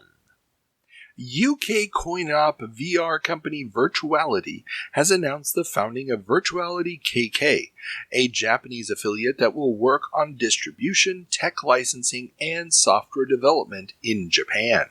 Virtuality has already licensed their tech to Sega, signed a distribution deal with advertising company Dentsu, and has a deal in place to provide VR games to Matsushita for their upcoming theme park in Wakayama Prefecture.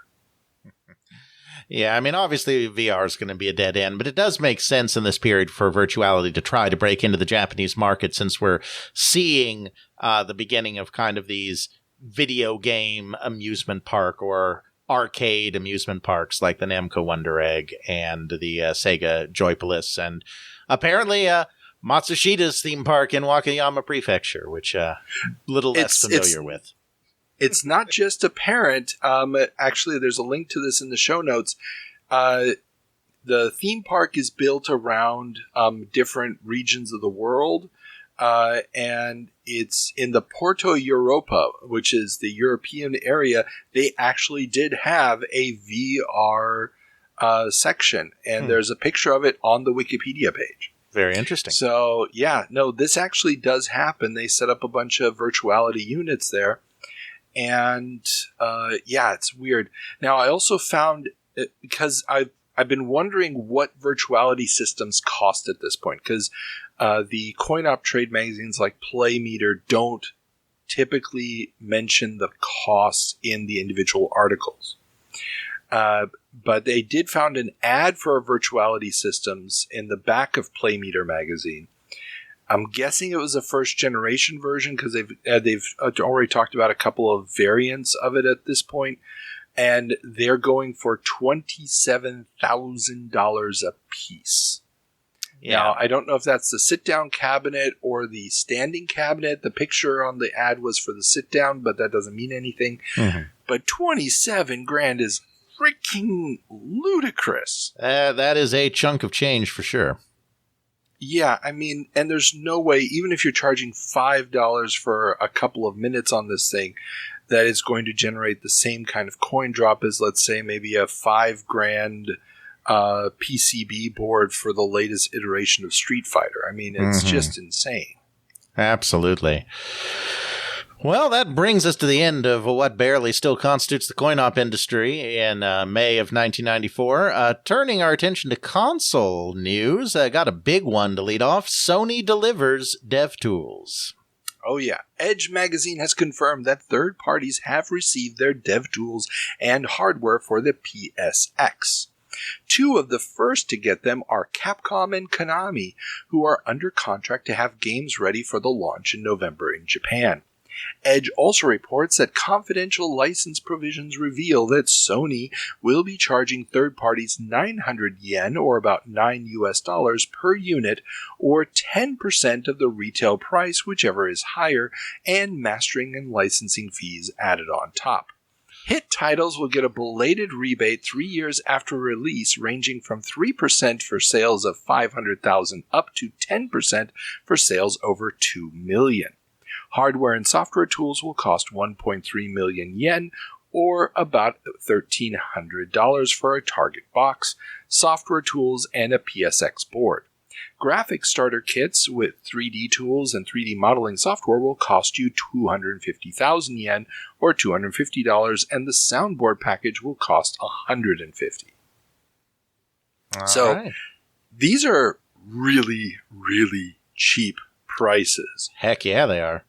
But the biggest one for me was, third parties are going to be paying $9 per unit, which is less than a third of what, or about a third of what Nintendo is charging per unit. Obviously, CDs, a lot cheaper to produce, or 10% of the retail price, whichever is higher. Now, 10% of the retail price of a game would be a $90 game. Now, I don't exactly understand where that is coming from. If they're really thinking they're going to be able to sell games for $90 each, or if they're looking at if they're doing this on a per disc basis. Well, I mean, my guess is that this is just to cover themselves in case in the future. I think they're expecting that the fee is going to be $9, but they're just future-proofing themselves in case there comes to be a time where that isn't really enough to cover anymore. And so they're like, or 10%. So, yeah. That I think that's probably what it is. That's probably it. I was just thinking, if they already know that games are coming on multiple discs, like The Seventh Guest. Right. So, if they're foreseeing, a game with 4 discs in it, right? What are the costs, especially since the biggest selling thing in Japan at this moment is Final Fantasy VI, and it's a massively expensive game because of its size. Right. Maybe that's where they're going with it. I have no idea. But, yeah. And then the rebate program for massively high-selling games. Mm-hmm. That was also, there's no way that Nintendo ever offered that because, it costs money to make a Final Fantasy cartridge 3 years later. It still costs almost as much to manufacture that damn thing. Right. So... yeah, but it's an interesting carrot. Nintendo would try to get people to focus on really putting effort into their games with the stick of you can only release so many in a year, whereas Sony's kind of offering the carrot instead, which is, yeah, you can make a lot of games, but if you really focus on making a really good game, gonna be cheaper for you in the long run.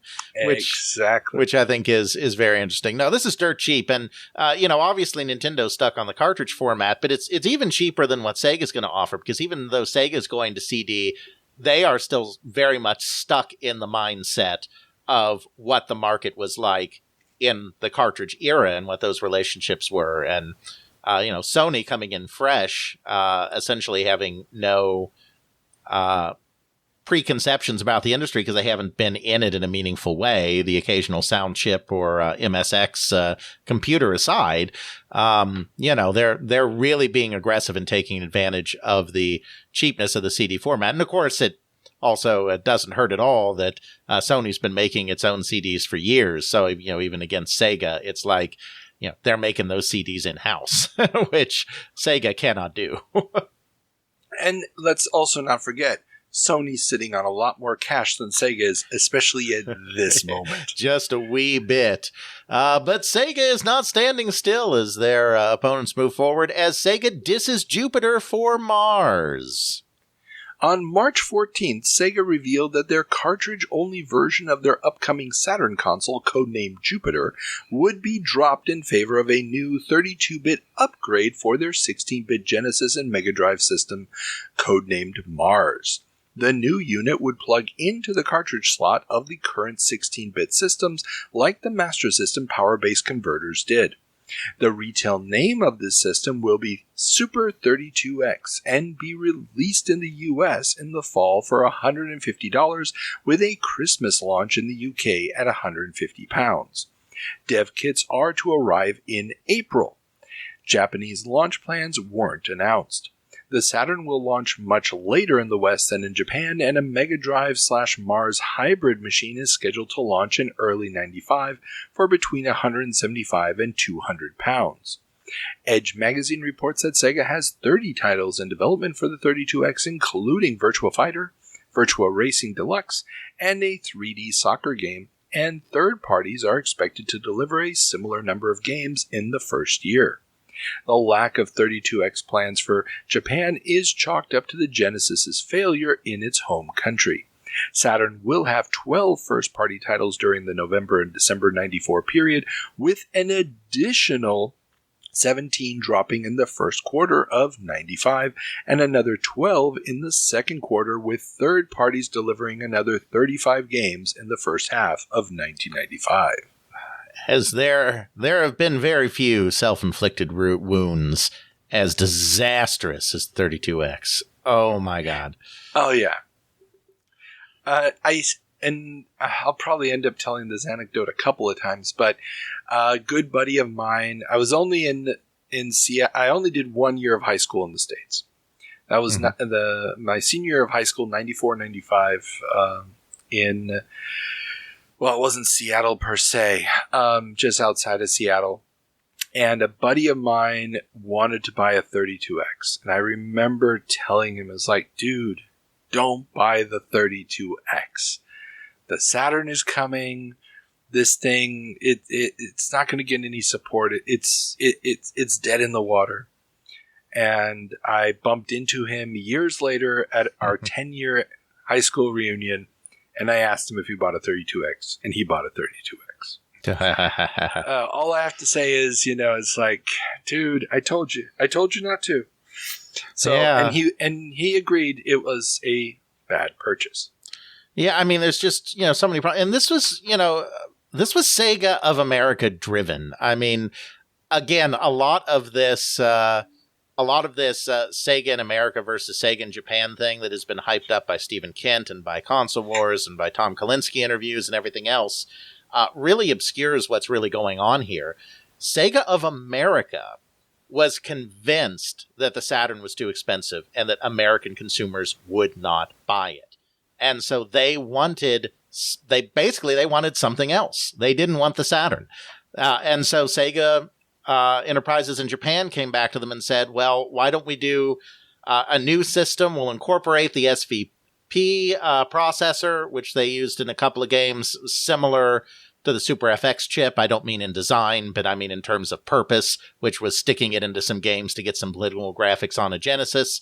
Why don't we do a new console that's kind of a Genesis, but we stick an SVP chip in there. It does some more bells and whistles. Then Sega of America came back and said, that's barely an upgrade. If we're going to be doing something that's so similar to a Genesis, let's not leave our Genesis user base, which is huge, behind. Let's just do an add-on instead. And so, the 32X was a collaboration between the two, and it was one that was really driven by Sega of America.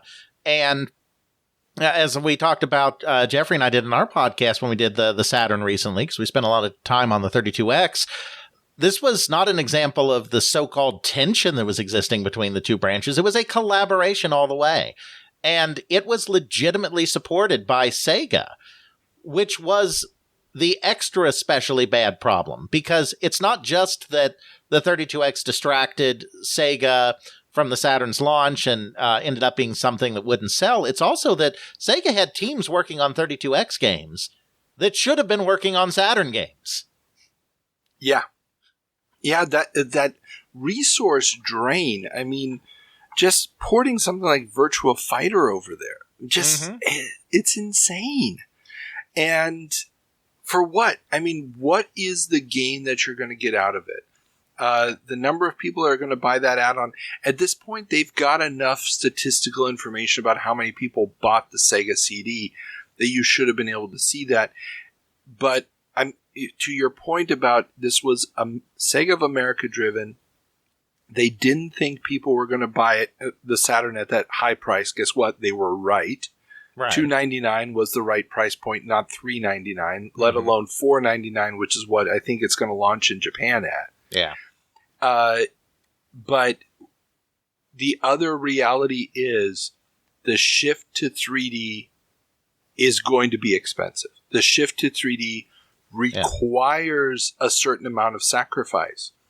And if you go back and look at the launch price of the 2600, the VCS, that was an extremely expensive piece of kit in the 70s. Yeah, right. It was truly a similar price to the Saturn when you account for inflation. Exactly. And it was the jump from those dedicated consoles, a whole new paradigm. You're going to have the independent cartridges. They're going to be programmable. There's going to be tons of colors. There's going to be analog control. There's going to be the joysticks.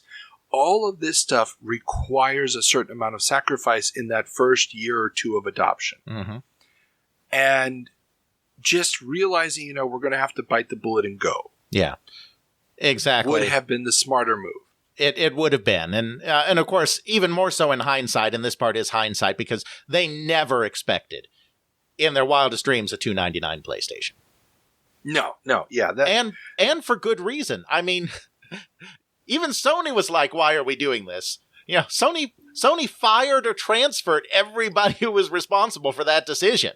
Sony wasn't happy about it. Exactly.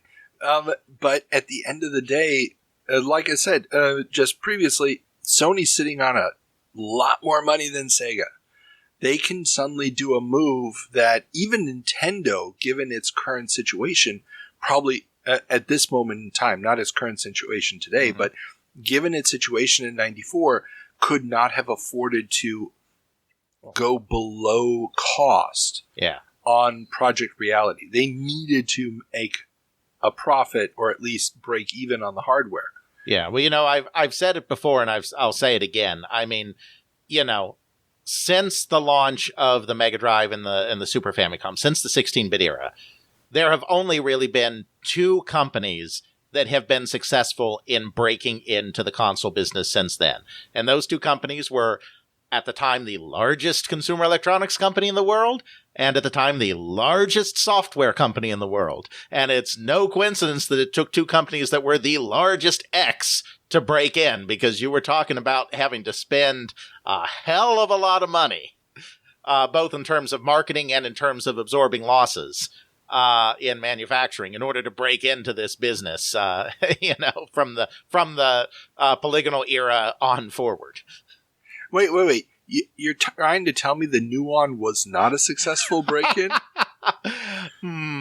This is news to me. I thought that was... No, okay. We'll have to wait a few years for that jump to find out, Carl. Oh, no. Back when we were still doing 20-year jumps, we covered that fiasco. You can go back and listen to that. Okay. All right. Well, moving on from our hardware discussion to a little bit of software discussion as DMA signs up with Nintendo.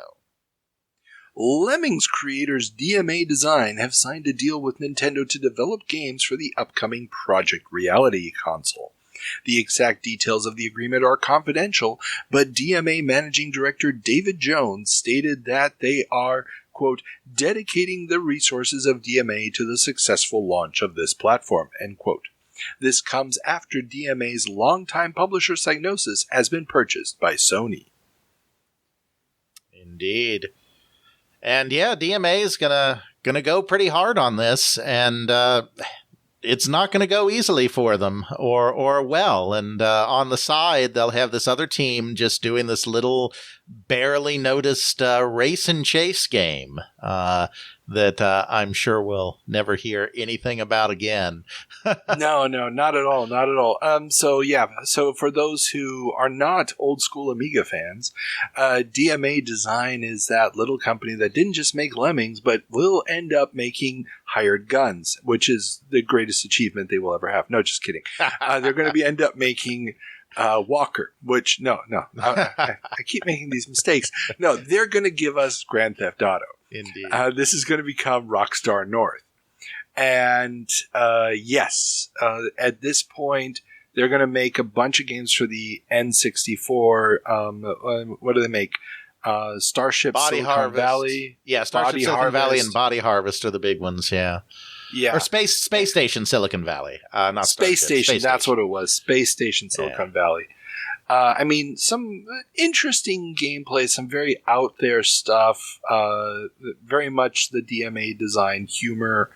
But this is also why we're going to get games like Lemmings 3D as not a launch, but a semi-launch title on the PlayStation, because Psygnosis still owns the publishing rights to that IP. Indeed. This is not the only Nintendo-related news coming out right now, as Nintendo smashes myths. Nintendo is running a 2-page ad in GamePro, Electronic Games, and other mags this month, quote, smashing the myth of speed and power, end quote, claiming that the Super NES could in fact run Sonic, and the, quote, hot air coming out of Sega's marketing department could inflate a giant Macy's Thanksgiving Day hedgehog, end quote. The 2-page ad, formatted to look like an article, comes across a bit desperate, but does argue that there are exclusives on the Super NES you can't get on Genesis. Yeah, this is the start of Nintendo's very brief period of if you can't beat them, join them, where they try to do Sega-style edgy marketing and fight fire with fire. And, you know, I've talked to George Harrison, not that George Harrison, but the Nintendo marketing executive George Harrison. Geez, you know, I was talking about, you know, Martian Ted Hoff and how his article, you know, used to say that he was a marketing exec. Wouldn't it be hilarious if someone had edited George Harrison's article, you know, the George Harrison? It was like, and later on, he became a marketing manager for Nintendo. Because of course he did. Not even Ringo would stoop that low. But anyway, George Harrison, you know, I've interviewed him, and he said, yeah, we tried it, and it really didn't fit Nintendo at all. So they abandoned it pretty quickly. And so I just point that out because of what you say about how it looks a bit desperate. Nintendo trying to be edgy is never quite a good fit. In not just my mind, but also in the mind of Nintendo's own marketing people. Yeah, no, this ad, it literally runs in everything. Every American magazine has it this month. And it is so bad. I mean, that line about the Macy's Day, Thanksgiving Day hedgehog. It's like, are you actually trying to make it sound like a bad thing that they were in the Macy's Day parade? I mean, that's one of those things where it's like, no, that's a sign of just how popular they are. And the whole thing just doesn't work at all. They've got these tiny little screenshots that are super grainy everywhere. The text is super long. It really is confusing. At first I thought it was an actual article from the magazine, which just leaves a bad taste in your mouth when you realize it's an ad. Yeah. We could do it. We just, you know, we don't need to do fast games because, you know, we're Nintendo. It's like, if you can do it, just make a game, you know, have Yoshi's Cocaine Island, you know, and show us a Yoshi that's just running across the screen super fast, because that'll convince us all. Indeed. Oh my. But returning to a forum where Nintendo has historically had just a wee bit more success, we learned that Howard Lincoln to deliver CES keynote. The 1994 Summer CES in Chicago's keynote speech will be delivered by Nintendo of America chairman Howard Lincoln. This comes, of course, after Sega has announced that it is skipping the event and holding its own show in Florida. Yeah, the video game industry participation in CES is definitely winding down here in 1994. Might be some changes on the horizon next year. I don't know. Yeah, I mean, it feels very much like they gave him the keynote as a way to try to, you know, hey, the video game people, we do really like you. Yeah. And, you know, it's Sega's already gone. Obviously, Nintendo will be the only major manufacturer at the event, console manufacturer. But, next year is going to be a very different picture. Indeed. Now turning to a few also-rans here, Laseractive drops price.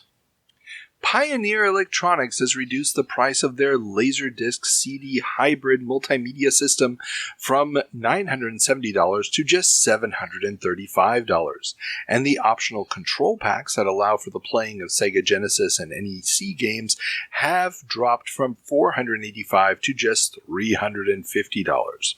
Pioneer has also launched Triad Stone, an $80 Mega LD game. Ooh, Mega. Well, it's a Laserdisc game that can only be played with the Genesis add-on. Uh-huh.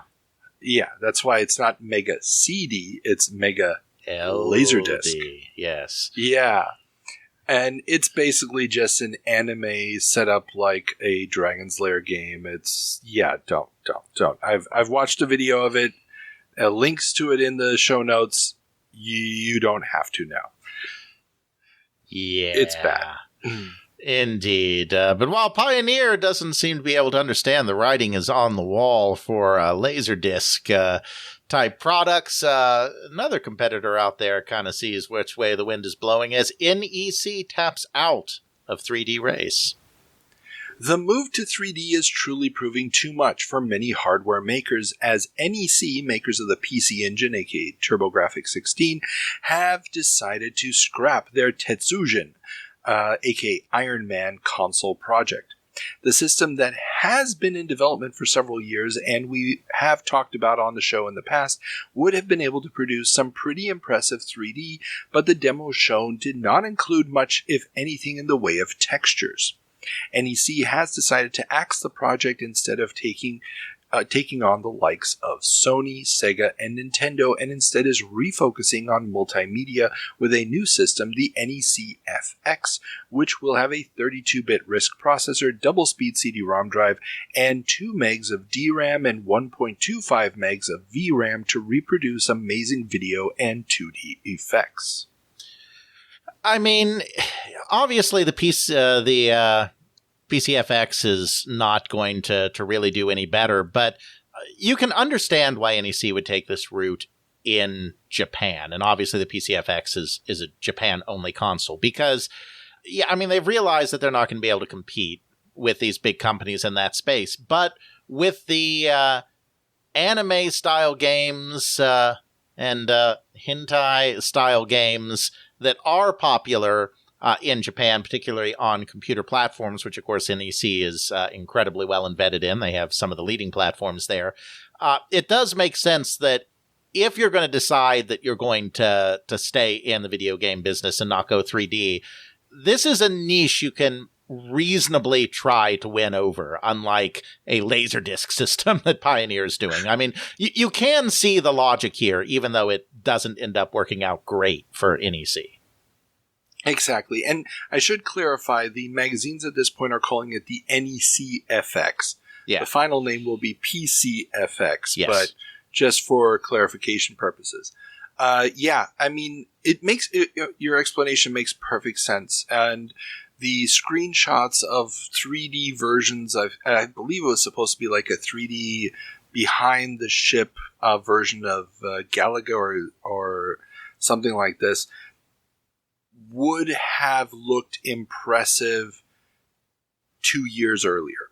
Mm. And those demos were being shown 2 years earlier. But we know now what the PlayStation's going to look like. They know what the PlayStation's going to look like. That T-Rex, fully textured T-Rex demo has spooked everybody. And they have made the wise choice. Because this thing probably was going to be more powerful than the 32X. And right. It's, they're out. They're going to have this niche product that hentai games go for it in Japan. But they are no longer a player on the international stage with new hardware. Exactly, but they're not quite giving up on their existing systems yet, as NEC gives PC Engine another lease on life. The aging PC Engine console has been given several new leases on life through the addition of a CD-ROM drive and various memory expansions via HuCard. But instead of letting the old lady fade away, NEC has announced 2 new add-on cards, the Arcade Duo and the Arcade Pro, which will expand the memory of the system and its variants. The Arcade Duo will expand the Super CD-ROM 2, Duo, Duo-R, and Super CD systems with an additional 16 megabits of DRAM, bringing the total to 18 megabits, while the Arcade Pro card is for older CD-ROM 2 systems and will add the extra DRAM as well as extra BIOS ROM and 192K of SRAM, so that the older systems will be equivalent to a newer one with the Arcade Duo. The cards will cost between $128 and $178, but will all allow players to play games like Fatal Fury 2, Art of Fighting, World Heroes 2, and Strider. Yeah, I mean, again, it's an interesting approach. They're kind of like, well, we're not going to be able to beat the new guys, but there are still a few last, 2D sprite-based games that are trickling out, and the cost of the hardware of the 3D consoles is still very much a question. I mean, it's what's driving Sega of America to want to do the 32X. And so I imagine, and again, I have no inside info here, but I imagine NEC is seeing a small window here to kind of carry forth the sprite-based systems because maybe it's only going to be the really tech-savvy early adopters that go 3D right away. There may still be a little bit of a space to milk this 2D space just a little more. And the market doesn't end up playing out that way, quite frankly, but it wasn't a completely unreasonable assumption to make at the time. Well, yeah, and if you just look at these titles, with the exception of Strider, which is a fairly old game at this point, these are all one-on-one fighters. Yep. And the only thing that was holding back this aging, it's really an 8-bit CPU, 16-bit graphic processor system from being able to run these kind of games was, where do you store all of the sprites that you need for the animation? Mm-hmm. You need more RAM. And the normal HuCard slot on the system is occupied with this add-on card. These are games that are going to be released almost exclusively on CD. So the games are cheap to manufacture. So you're not creating these massive HuCards with tons and tons of sprites on them. You burn a cheap CD, you build these HuCards, and you're charging a very hefty price for them. $128 for a damn card is not cheap, but it's still probably easier to get into stores than, trying to find shelf space for a 32X, which was a fairly big box. Yeah. And why not? I mean, if enough people buy them, go for it. Absolutely.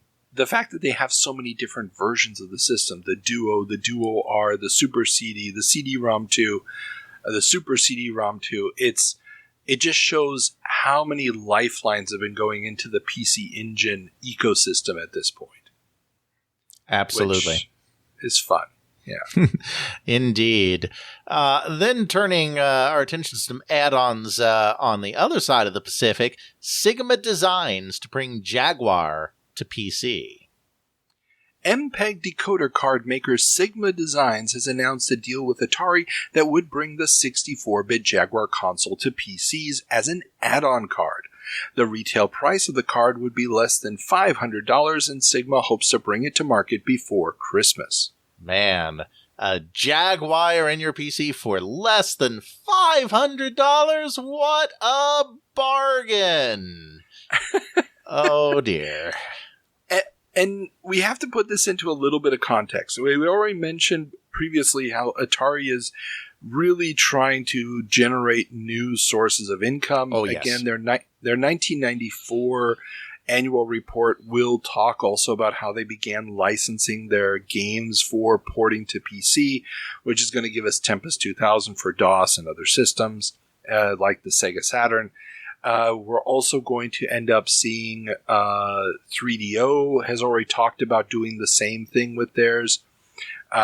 because everybody knows, or it's clear 3D accelerator cards are going to be hitting the mainstream. They've been around as niche products for a while. So if you're going to do a 3D add-on card, the biggest hurdle so far for the manufacturers has been, how do I convince software makers to spend the money to add the extras to make this work? Yes, indeed. And we've talked about that so many times already. It's like nobody's going to make a game for an add-on that requires an add-on type of thing. We talked about it already today in this episode. Yeah. And the idea of, well, if we're going to do a 3D add-on card, let's just do one for a console that's already got a bunch of games, isn't the dumbest idea in the world, because you already have software makers.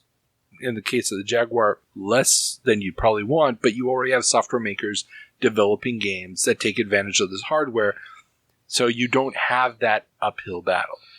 It's not the dumbest idea, but it's kind of on that side of the spectrum a little bit. Oh, yeah, no, I mean, it's like the basic thought process. Right. You know, somebody sitting in a boardroom going, okay, if we want to get into this market, how do we do it? And then it's like, well, we talked to every major player, and now we're at Atari. Right. Exactly. No, right. Somewhat sound in theory, but the specific practice here by Sega Designs, maybe not so much. Exactly. All right. Next headline, no good transition, as sometimes happens, so I'll just say it. Reinventing the Z Machine is apparently rocket science. Rocket Science Games, the 10-month-old game developer, has told Forbes magazine that they have figured out the biggest hurdle currently hindering profitable publishing of game software on CD-ROM: the many incompatible formats. Peter Barrett, the 26-year-old co-founder of the company, says that they have tools to speed up this process: a game composer tool to assemble the elements of the game, and a game compiler made for a specific target platform that can take those, quote, blueprints, end quote, and turn them into a finished game. They claim the process will cost them only 10% of the original game's development cost, as opposed to 20 to 30% for a conversion at rival software toolworks. Barrett created video codec Cinepack 3 years earlier, which is already being used by several systems. Their biggest problem may be cash, though, as CD-ROM development costs are skyrocketing. Rocket Science sold 50% of the company for $4 million to a venture capitalist and is now offering another 25% for $15 million. Yeah, Rocket Science is the poster child for how just attracting a lot of venture money doesn't actually get you a viable video game company. No, it doesn't. And I included this here, and we're about to talk more about silliwood in a second, but the numbers that the Forbes article brings out here, and the idea of how big the costs are, given that when we're talking about CD-ROM at this point in time, we're not talking about PC CD-ROM. They're including the Sega CD, the CDI. Anything that has a CD drive in it is all being understood, at least from the business side, not from the game side, game magazines and stuff, but from the business side, they're lumping everything that's on a CD that's not music under CD-ROM. Mm-hmm. And that's what they're talking about. That's what Barrett is talking about here.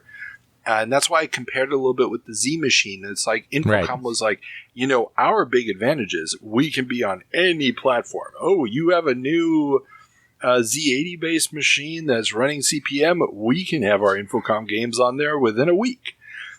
Yeah. The only problem is that if you're not system specific, the games are going to look like crap, like Rebel Assault on the Sega CD. Mm-hmm. And that lowest common denominator thing is not really an advantage at the end of the day. No. It gives you a very quick advantage, maybe in that first year or two of the market where nobody's really figured out what the predominant platform is yet. But the moment that predominant platform is there, all bets are off. And we're about to there's going to be two platforms for CD-ROM. PC CD-ROM and Sony PlayStation CD-ROM. And you're either on one or on the other, and that's it. So, yeah, this is...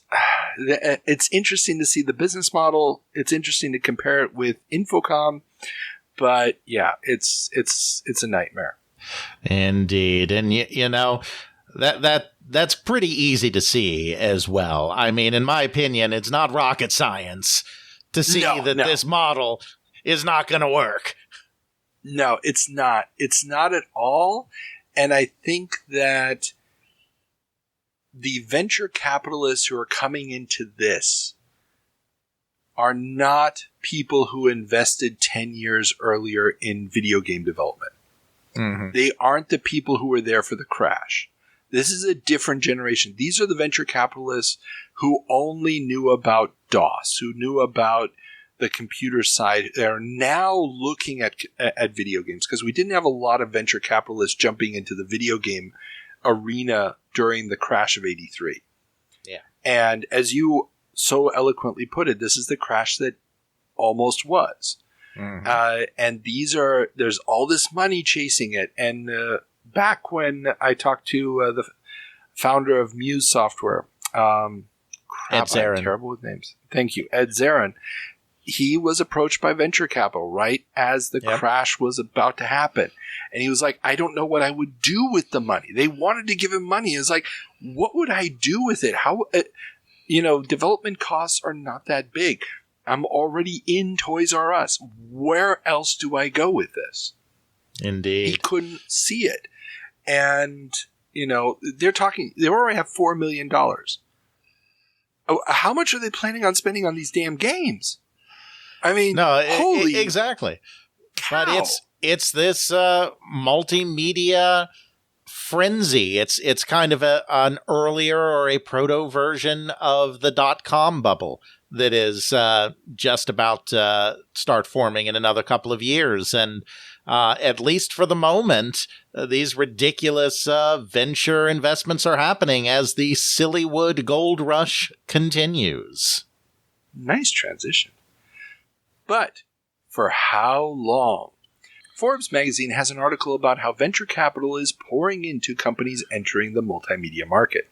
According to Strauss Zelnick, CEO of Crystal Dynamics, quote, there's no shortage of capital willing to chase almost every harebrained scheme as long as it's called interactive, end quote.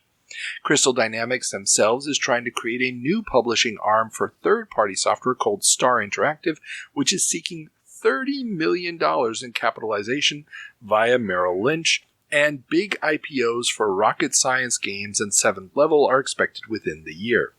Whether any of these companies will actually make a successful game is still unclear, as Denise Caruso, editorial director for technology and media group of... this is terrible today. Whether any of these companies will actually make a successful game is still unclear, as Denise Caruso, editorial director of Technology and Media Group, a subsidiary of Friday Holdings, said, quote, Hollywood knows how to tell a linear story, but you can't necessarily turn a story into a game. I can't think of a single successful video game that reused Hollywood footage. Yeah, but that was the hubris of the media companies. They thought that making the story was the hard part. Yeah. Gameplay is easy. Anyone can do gameplay. Look at Pac-Man. Look how simple that is. I mean, it's not. But, from the perspective of someone who isn't a programmer, look at Pac-Man. Look how simple that is. Like, the gameplay part's easy. But these games have crap narratives because that's the hard part. And we know how to do story. We can't possibly lose. I mean, that was the hubris coming out of Hollywood at this time and all of these interactive divisions. Oh, definitely. I mean, and also just everybody's afraid of being left behind, and they desperately, desperately want in on all the monies. Exactly. And we also can't forget there's another thing that's going on in parallel to this, which is the continually dropping price of home video cassettes. Mm-hmm. That huge high price in the 80s has been dropping and dropping and dropping. We're getting now to the $12 video cassette, which the quantities have been going up, but blockbusters are now everywhere. there's a real serious thought of where's the next round of increase in profits going to come from? Where's the growth going to come from? Yeah. Because there's no new format on the horizon. Laserdisc is not going to replace VHS. They need everybody who's bought a ton of VHS tapes to replace them with a new format. And we're still years and years away from DVD taking off. So, yeah. A couple little side notes here. Rocket Science announced that they did get $12 million investment from Sega and BMG, of all companies. BMG is going to be investing in a lot of them, but yeah.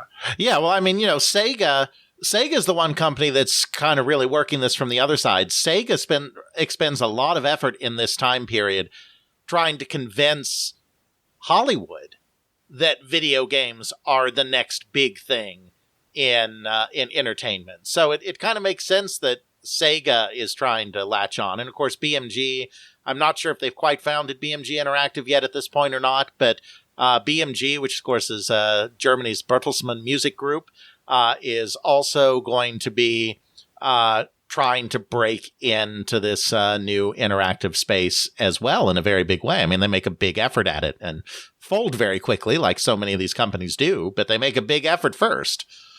Oh, definitely. And, well, I should also mention here, I took a little bit of digging, but Star Interactive gets mentioned in this article completely separate from Crystal Dynamics. In the article, there's no direct connection between the two. This idea that it's a publishing arm of Crystal Dynamics, or an attempt at a publishing arm for Crystal Dynamics, I got out of looking up a bunch of filings of the company. Very interesting. And yeah, and it fails completely. They cannot gather the $30 million. They don't get capitalized. And the whole thing dies very quickly. But the fact that Crystal Dynamics wants to start, become a publisher as well. I mean, they just formed not that long ago. Mm-hmm. They're biting off a little bit more than they can chew. They haven't gotten the sales numbers back for their 3DO games at this point. Well, I mean, they have a relatively new CEO in one Mr. Strauss-Zelnick, who came out of the music and movie industries and is trying to leverage Crystal Dynamics to get into this bigger new interactive game space as well. Fails miserably at Crystal Dynamics in accomplishing this, but then takes over a little struggling, scandal-ridden company called Take-Two Interactive, and things have gotten a little different for Strauss since then in the video game world. Just a little bit. And he will have relationships with BMG because BMG is going to be helping a little game called Grand Theft Auto along. Indeed, it's all connected. It's all connected. All connected. Now we end with just a couple of pieces of celebrity licensing news in the console space, starting with Penn and Teller sign up with Absolute. Yes. Silliwood knows no bounds. Absolute Entertainment Inc. will be bringing the magic of Penn and Teller to the Sega Genesis and Sega CD. No doubt a riveting gameplay experience will ensue. The game is the first result of the relationship between Absolute and the William Morris Agency.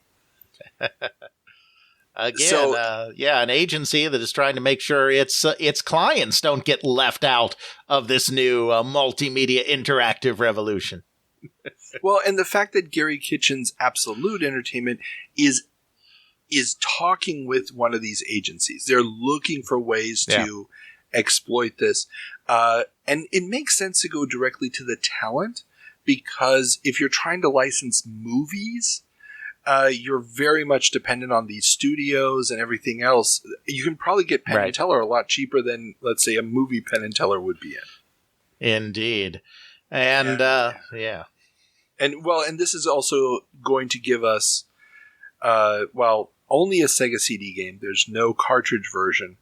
And the infamous Desert Bus minigame. Which people love to try to play all the way through. If you've never watched a playthrough of Desert Bus, just go and do it. It's worth a laugh. Yeah. Indeed. And our second bit of celebrity news, CDI gets John Cleese. Monty Python vet John Cleese will star in a CDI disc about how to conduct business meetings. The disc is the first in a 10-disc deal between Philips Media and Video Arts. I just gotta say, as part of this, which has nothing to do with this story really, but John Cleese is coming to DragonCon this year. No way. Yeah. Oh. What a get. So I was jelly. amazed when I saw that. Don't know if I'll be able to get in to see him. He's at least the third Python to come to DragonCon. I saw Terry Gilliam back in 2009, and I know Terry Jones came not long before he died. Not sure if any others have come, but yeah, that's a big name for DragonCon. That is a very big name. Now, how many events is he doing? Just one panel. It'll do Just signings and whatnot, I'm sure, as well. But yeah, just one panel, at least in the schedule right now. Yeah. Okay, yeah, you got to go. I mean, though he's obviously going to be in the big room, and you're going to have to spend, hours and hours in line to get in. But that I wouldn't want to miss. I mean, that just sounds cool as hell. Yeah. Granted, he may just go off on one of his right-wing tirades, but hey, tell you how great Thatcher was. Indeed. And I don't really have much to say about John Cleese on the CDI. I mean, I am aware of this product. I remember it, but just got DragonCon on the brain right now for some reason. No, yeah, I can't imagine why. But yeah, this idea of getting these celebrities to do this kind of stuff was interesting, but even more so was the fact that Philips is the one basically ordering this product. So it's part of a multi-deal. Philips knows it needs content. Yeah. And it's now paying for the content. Nobody is bringing their content voluntarily to the CDI. They have to now pay to get it there. And that's a certain amount of desperation, I think. Absolutely. I agree totally. Moving on then to some computer news. Argonaut working on 3D Accelerator. UK game developer Argonaut, best known for Star Fox on the SNES and the FX chip, is reportedly working on a chip dedicated to 3D graphics for use in PCs. I mean, why not, since they already have kind of a little bit of that head start there and working with the 3D technology. But, we talked about this just a moment ago, but this is just another sign that these add-on cards are starting to appear. This idea of having 3D accelerated graphics on a computer system is just starting up. And, we don't know what the market is yet. We don't know. There's no standards. We don't know what's going to really be successful. But, it's getting started. Oh, definitely. And this is actually going to end up with a finalized product. This is going to become the ARC architecture, ARC, which is mainly used in embedded systems for system-on-a-chip devices. This is going to have its own company that'll spin off of Argonaut, and I'm not sure if they're still running in some form, or I think they got bought up and so forth, but the architecture itself has survived. So this becomes this whole separate life for the final product. It's in a way, it's kind of similar to the way that the ARM processor sort of spins out of Acorn, and it's out there. You just don't know that it's out there. Yeah. But while the 3D graphics accelerator craze is just getting started, the CD-ROM interactive craze is well on its path. And in that vein, Sirius introduces 5-foot 10-pack. Sirius Publishing has announced that they have united 9 top CD-ROM software publishers to create the 5-foot 10-pack Volume 1, a 5-foot-long CD-ROM sleeve containing 10 discs to help CD-ROM drive buyers get a taste for the multimedia adventure they have embarked on. The price will come out to about $3 each for the discs, a real steal, and the package will include coupons toward the purchase of additional titles. The titles are World Atlas from the Software Toolworks, Time Man of the Year from Compact Publishing, and World Factbook from Wayzata Technology. Stellar 7 and King's Quest V from Sierra Online, Doom from id Software, Best of Media Clips from Eris Entertainment Incorporated, and PC Animation Festival from Wizardware Limited. The Sing-Along Classic Song Disc from Sirius Publishing, and there's even a CD-ROM of CD-ROMs from Resource International Publishing Company, which lists and describes nearly 5,000 available CD-ROMs in print. Delightful, yeah. So we're starting to get all of that shovelware shoveled together.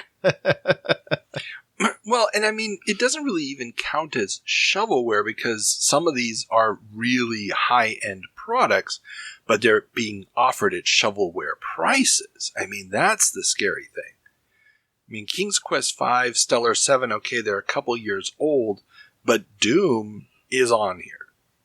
And it's like, yeah, interesting that they got everybody on here. And the question I have, because I haven't looked at any numbers from any of these companies, what the sales figures are. Is it a question of they really, really, really need to move inventories and they could just ship this out? Or is it just a question of, these things did not sell on CD as well as we thought they would. So screw it. Let's throw them into the packages. Yeah, I mean, it could be a little bit from column A, a little bit from column B. I mean, obviously the kind of interactive luster, the CD-ROM luster is beginning to fade a little bit, but at the same time, OEM bundling has become such a ridiculous thing. I mean, I think companies are just, to some degree, just throwing some of these products at everything they possibly can and seeing what sticks. But yeah, I don't know. I mean, I have to imagine Doom on CD wasn't a huge seller because, I mean, most people just stopped with the shareware version. And, it was not too onerous to do it on disc. I mean, I actually bought it on disc. I did the whole mail order thing or call-in thing. I know World Atlas was a big bundle product, and I imagine it probably didn't sell much outside of bundling. King's Quest V, they added voices. I mean, it's nice, but, I don't think King's Quest V was the first thing, that entered people's minds when they were thinking about, this is the multimedia revolution right here. King's Quest V with voices. Yeah. So, yeah, I mean, to a large degree, I think, this is probably stuff that didn't sell. Some of it's buzzer. I mean, Wizardware is a budget company to begin with. True. So, in that case, it might just have been, hey, our budget title's in a budget pack. That makes sense. But yeah, I think it's a sign that, we're starting to get to the end of this, kind of wide-eyed, oh my goodness, CD-ROM phase of the market. That's true.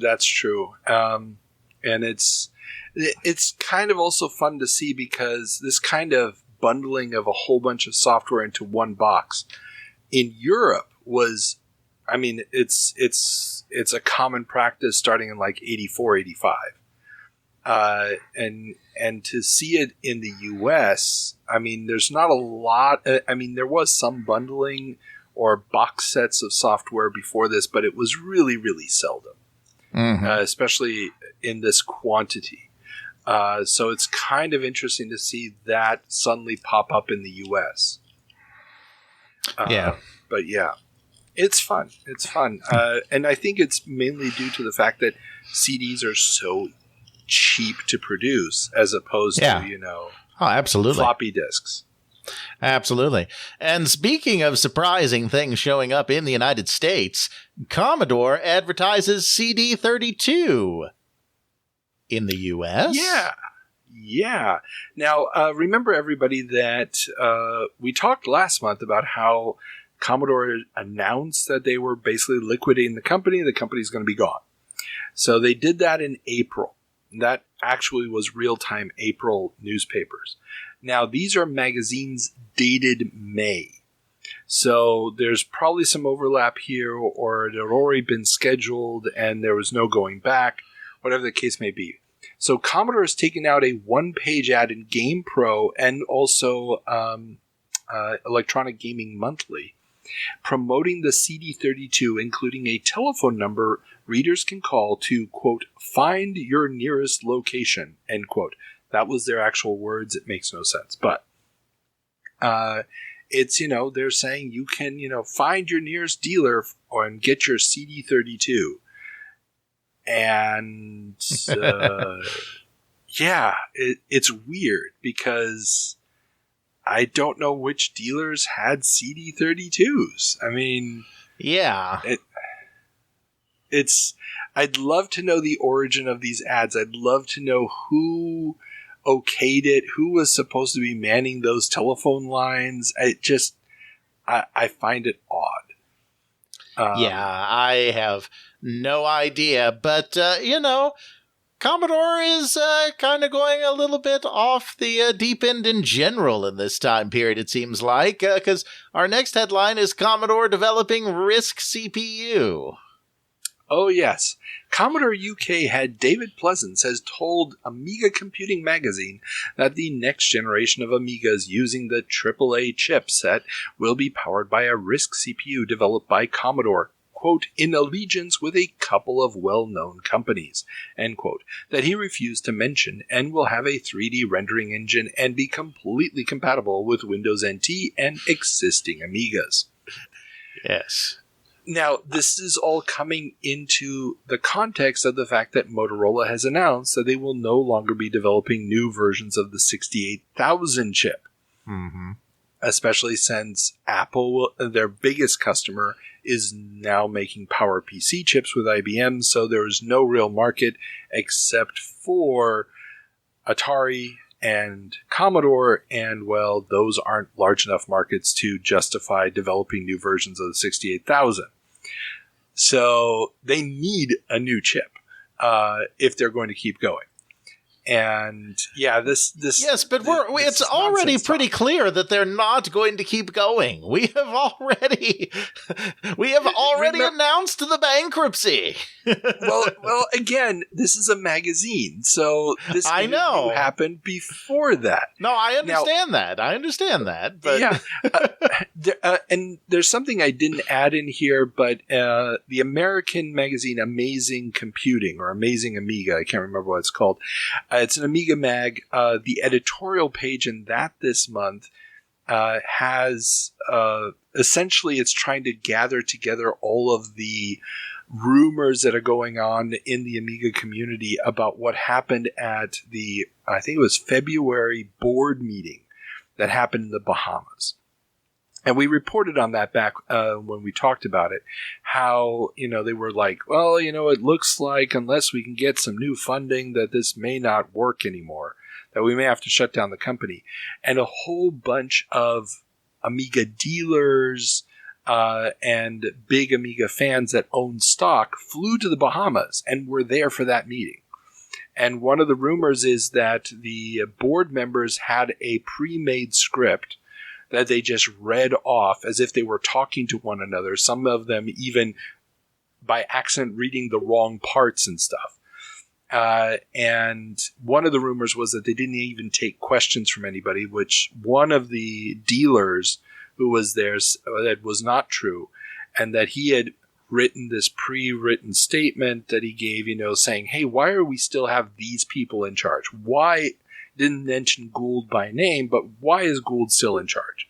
Let's have somebody else run this thing, which obviously was never going to happen. But and all these magazines are still talking about that thing that happened earlier in the year. It's going to be another month or two before all the magazines suddenly are like, oh crap, there's no more Amiga. Yeah. But David Pleasance is going to be one of the guys, as we will talk about, who is going to try to save this and try to organize investors to buy out the assets.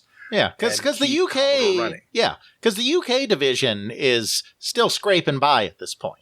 The problems that the company is having is more in the US and other places than it is in the UK. Yeah, although, and here an extra note from the same article from Amiga Computing, Pleasance also mentions that the CD32 has been a disappointment, but it's not surprising given the downturn in the console market more generally. He calls the 3DO a flop in the States, and Jaguar is seeing low levels of support because no one wants to sign up for a new cartridge-based system. And he's not wrong there. I mean, but the fact that the CD32 sales are a disappointment is one of the major reasons that Commodore gave last month for why they are just going to shut down the business altogether. Mm-hmm. And he's probably right. I mean, the general downturn in Europe did not help. The timing, had the machine come out a year earlier, maybe it sold more. It still wouldn't have saved Commodore by any means. Yeah, absolutely. Yeah, sad. But, we got more pie in the sky products coming from Commodore as well, as Commodore shows off CD drive at CeBIT. The CeBIT Tech Fair in Hanover from March 16th through the 23rd saw the premiere of the Amiga 1200 CD32 expansion, an external CD drive that can connect to an Amiga 1200 computer via the expansion slot and includes the CD32's Aikiko chip to turn PC bitmap graphics to Amiga planar graphics. The device was not previewed in Commodore's literature for the show, and while a launch date for Germany was announced for May, Commodore UK has said nothing about the launch of the device, continuing to claim that they wouldn't launch a CD drive if it couldn't also be compatible with the FMV add-on for the CD32, which this would not be. And I could go on this whole tirade about the Amiga specific side of this, which would be interesting to me and other Amiga fans, but our general audience be uninteresting. But the fun part here is that clearly Commodore Germany, which is the bigger market than Commodore UK, but has less direct contact, I guess, with Commodore International in the Bahamas, they're doing their own thing. And what we're seeing here, or at least it feels like at this point, is the Commodore Germany team and the manager of Commodore Germany at this point has written a book about his time at Commodore, just like David Pleasance has written a book about his time at Commodore UK. And I haven't read those two books yet. At some point I gotta sit down and read those just to see how the contrasting points are discussed. But it would not surprise me that this was one of these Hail Mary shots of saying, we've got this prototype, it doesn't do everything that Commodore UK would like it to do, but let's show it off at CeBIT, see what the reaction is, because maybe this will help us try to save the company or something. It's a really weird Hail Mary shot. And it's weird because I was at this CeBIT and I completely missed this was the one CeBIT I went to, and it's such a huge place, I didn't manage to make it to the Commodore stand. Yeah. Because I was just in the wrong side of this massive, massive fairgrounds. Saw some interesting stuff. Actually did talk to a rep at the Silicon graphics booth and asked them if they had any kind of display about Project Reality, and they said, no, we're here just with the high-end rendering software and stuff and systems. But I was at this CeBIT. Very interesting. This, unfortunately. Yes. Man. And you call yourself an Amiga fan. Dude, you have no idea. You have no idea how big this thing was, and there's just no way to get from one side of the place to the other. Plus, I was with two buddies of mine and my dad. My dad was so bored out of his mind. He just kept wanting to say, "Oh, haven't we seen enough? Haven't we seen enough?" And there was this cool display, and this is obviously pre-3D printing, but what it was a 3D sculpture piece of hardware. So it was this thing that was taking a solid block of, it wasn't granite, it was probably like just plaster, and it was cutting out a human head. sort of molding it with these things that were just going in and scraping pieces off, making this head. And I could have just stared at this thing for hours, just trying to figure out, okay, it's doing the math and figuring out, how to go in and scrape little pieces out and stuff. It was fascinating. It was like a 3D printer, but in reverse. Right. Crazy. And I was just having fun with this kind of stuff, and everybody else was bored out of their minds. So, yeah, I did not get to see nearly as much as I would have liked. Indeed. Oh, well. Fair enough. Now a couple of pieces of emulation news before we turn away from computers. First, C64S launches. Slovenian developer Miha Peternel has released C64S, an MS-DOS Commodore 64 emulator. This will become the first major emulator for a classic system to hit big, with official distribution through both Frankfurt-based PHS EDV Beratung, that's the name of the company, and American company Seattle Labs. Development would continue through at least 2007. And it makes sense to kind of combine these a little bit. Our second headline in this vein, CPC emulation comes to PC. Amstrad Action reports that Marco Witt from Lichtenau, Germany, is distributing CPC EMU, a CPC emulator for the PC. This comes after Amstrad Action reviewed a Speccy emulator for the CPC a while back. Mm-hmm. And CPC EMU is still being developed to this day. Is still out there. It's got a website, link in the show notes. Marco isn't currently working on it. Somebody else has taken over the project. But we've talked about the C64 emulation in the past. Obviously, it's been around for a while on the Amiga. I even saw an ad in one of the magazines this month for a package for, it was like for 12 marks you could buy. They'd send you a C64 emulator with 60 old games all on one disc for the Amiga. But this is coming just as this online distribution is also breaking out, where all these old disc images and tape images are starting to pop up on servers because, well, they're really, really relatively easy to download. And C64S is going to be one of the first emulators that I ever try. That and Win64, which I'm going to be trying, let's see, summer of 95 is when I'm going to boot up my first emulator. So this is all happening. It's all getting going. And it's the retro scene we know today is being born at this moment with the online distribution and community that we know today. Indeed. And all coming out of Germany. I mean, I realize the one Slovenian developed, but, German company putting it out, and then a German doing the CPC as well. And this is where this generation of programmers, there's going to be a lot of big cutting-edge software coming out of Europe in the next few years. It's why we're going to get the GTAs and the Battlefields and so forth. I mean, not to say disparage the US. I mean, we got id Software and so forth. But the id guys are the guys who cut their teeth on the Apple II. A few years later, we're getting the kids who cut their teeth on the Spectrum and on the Commodore 64. Mm-hmm. While in the US, the kids are playing on the NES, they're not screwing around with code. Yeah. This is this generation of amazing programming talent that, we got this game. Well, let's change the names and everything. Well, how do we do that? A hex editor. Oh, action replay button. Good.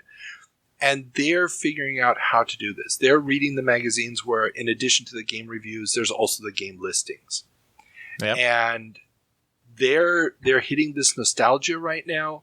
And curiously enough, it's all being reported in magazines. I mean, the Commodore 64 one's being reported in a Commodore 64 magazine. The CPC one is being reported in a CPC magazine. It's just as these machines are beginning to die off, these guys are keeping sort of the system itself alive. And, absolutely. Of course, the PlayStation is going to cut a lot of that off. I mean, there's going to be a whole nother generation of kids after that that are not going to be coding because they're playing on consoles. Which, I mean, it would be interesting. This is a project maybe for another 10, 15 years from now to see if there's a visible correlation between the success of game development in different countries and see if it correlates with when the country's market shifted to consoles. Yeah. This was a conversation, or as part of my conversation with Servan Kyonjian.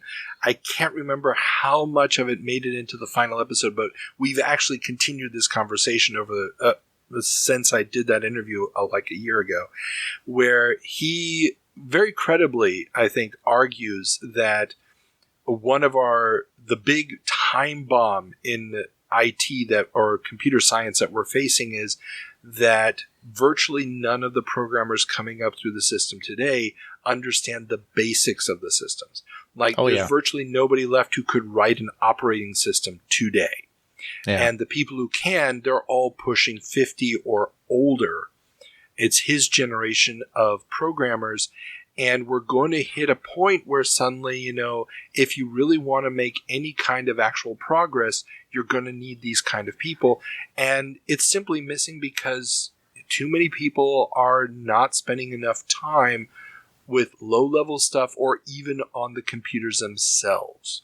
Everybody just wants to have ready-made tools, and the number of people who can develop those tools is not increasing.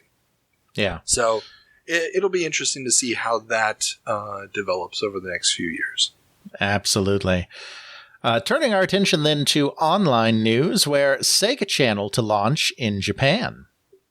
Sega announced that it will be launching its Game Over cable service in Japan in June.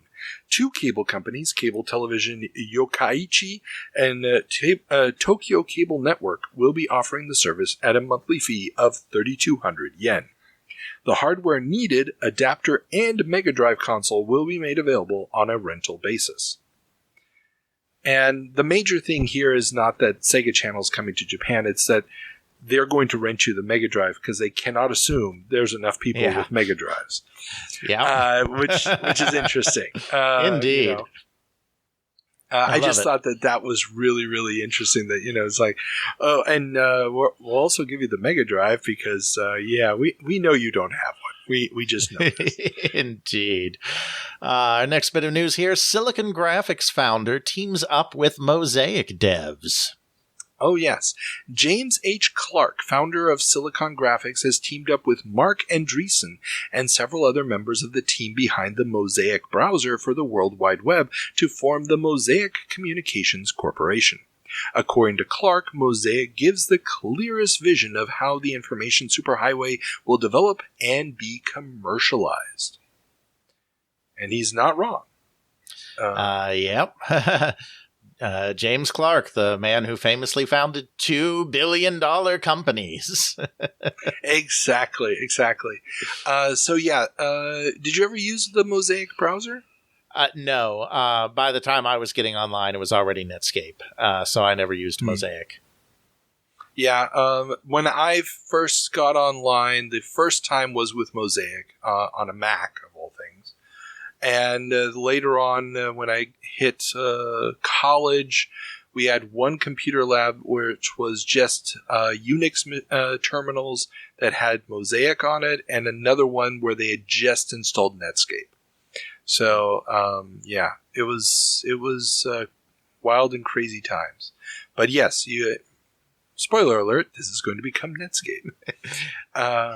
Indeed. And our final piece of online news here, LexisNexis to get SEC filings. A deal has been struck between Mead Data Central and Disclosure Incorporated to provide Securities and Exchange Commission data via the Lexis and Nexis online databases. All SEC docs going back to 1968 will be made available under the agreement. I miss my LexisNexis and Westlaw access from law school.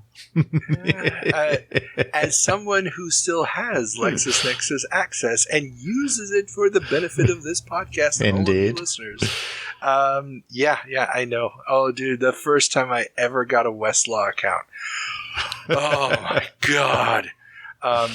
I actually got it in undergrad because I knew a guy who was he was a German lawyer doing like a 2-year degree at University of Florida, and he was like, just don't use it all the time. And I was like, okay. It was like I didn't quite understand what I was looking at first, but I got so deep into it. I was going to say, then instead you became like Lisa, calling the Corey hotline. It was, I mean, when you start finding all these lawsuits, like I found this one, which I'm very sad. I need to go back and find it again because it's a missing hole in our in this show. And it was a company out of New Jersey that got sued for pillows in the shape of cheese wheels with a wedge missing out of them.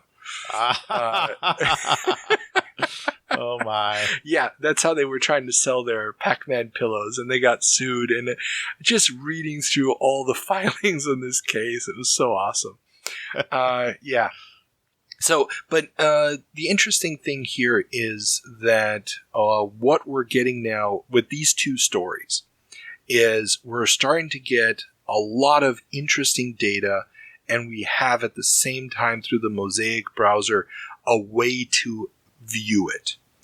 So we're getting the interface that's going to allow us to be able to search this without having to have an independent program to do it. It's going to take a while, another year or so, before this really melds. But the idea that all this stuff is going to be online, the idea that you're going to access it through one browser, and that there's going to be all this content that's going to make research like what the research you and I do for our podcast possible, is all being born here in 30 years ago, and it's happening so fast. It's one thing after the other. It's within a year, it's going to be possible to do all of this, and then I wonder what that game really was like, and then you're just going to download it and run it in an emulator. It's mind-boggling. Sorry. Absolutely. No, I agree. Yeah. Absolutely. Moving on then to some retail news. Computer biz to dominate Akihabara. Long a destination for electronics and home appliances, computer and video game related business is quickly becoming the main focus of Akihabara. I'll get it at some point. The famous shopping district in Tokyo. Computer and video game related business accounted for 45.6% of the district's 395 billion yen revenue in 1993, up from 23.4% in 1992, and is expected to pass 50% in 1994. Companies like SoftMap, which has been in the district since 1987, now controls 14 of the estimated 350 storefronts in the district and had revenues of 66 billion yen in 1993. Computer-related stores take up 180 of the storefronts so far. And moving away from the old Akihabara, where you could just find any part you could think of in crates in these tiny little hole-in-the-wall stores. Exactly. And I also thought that this was interesting because we did talk about this a couple months ago, how the Japanese government has finally loosened some of the regulations about the size of individual stores. Because they had these very strict regulations that retail stores could only have a maximum number of square feet. And those changed, and suddenly things like Toys R Us started to show up, which was impacting smaller toy retailers.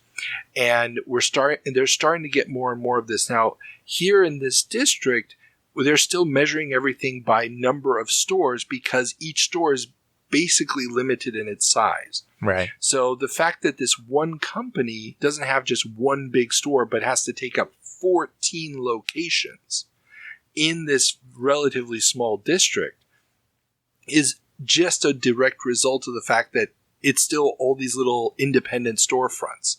They have to essentially be acting as independent stores as opposed to just saying, okay, we're knocking down all these walls and making one giant store out of it.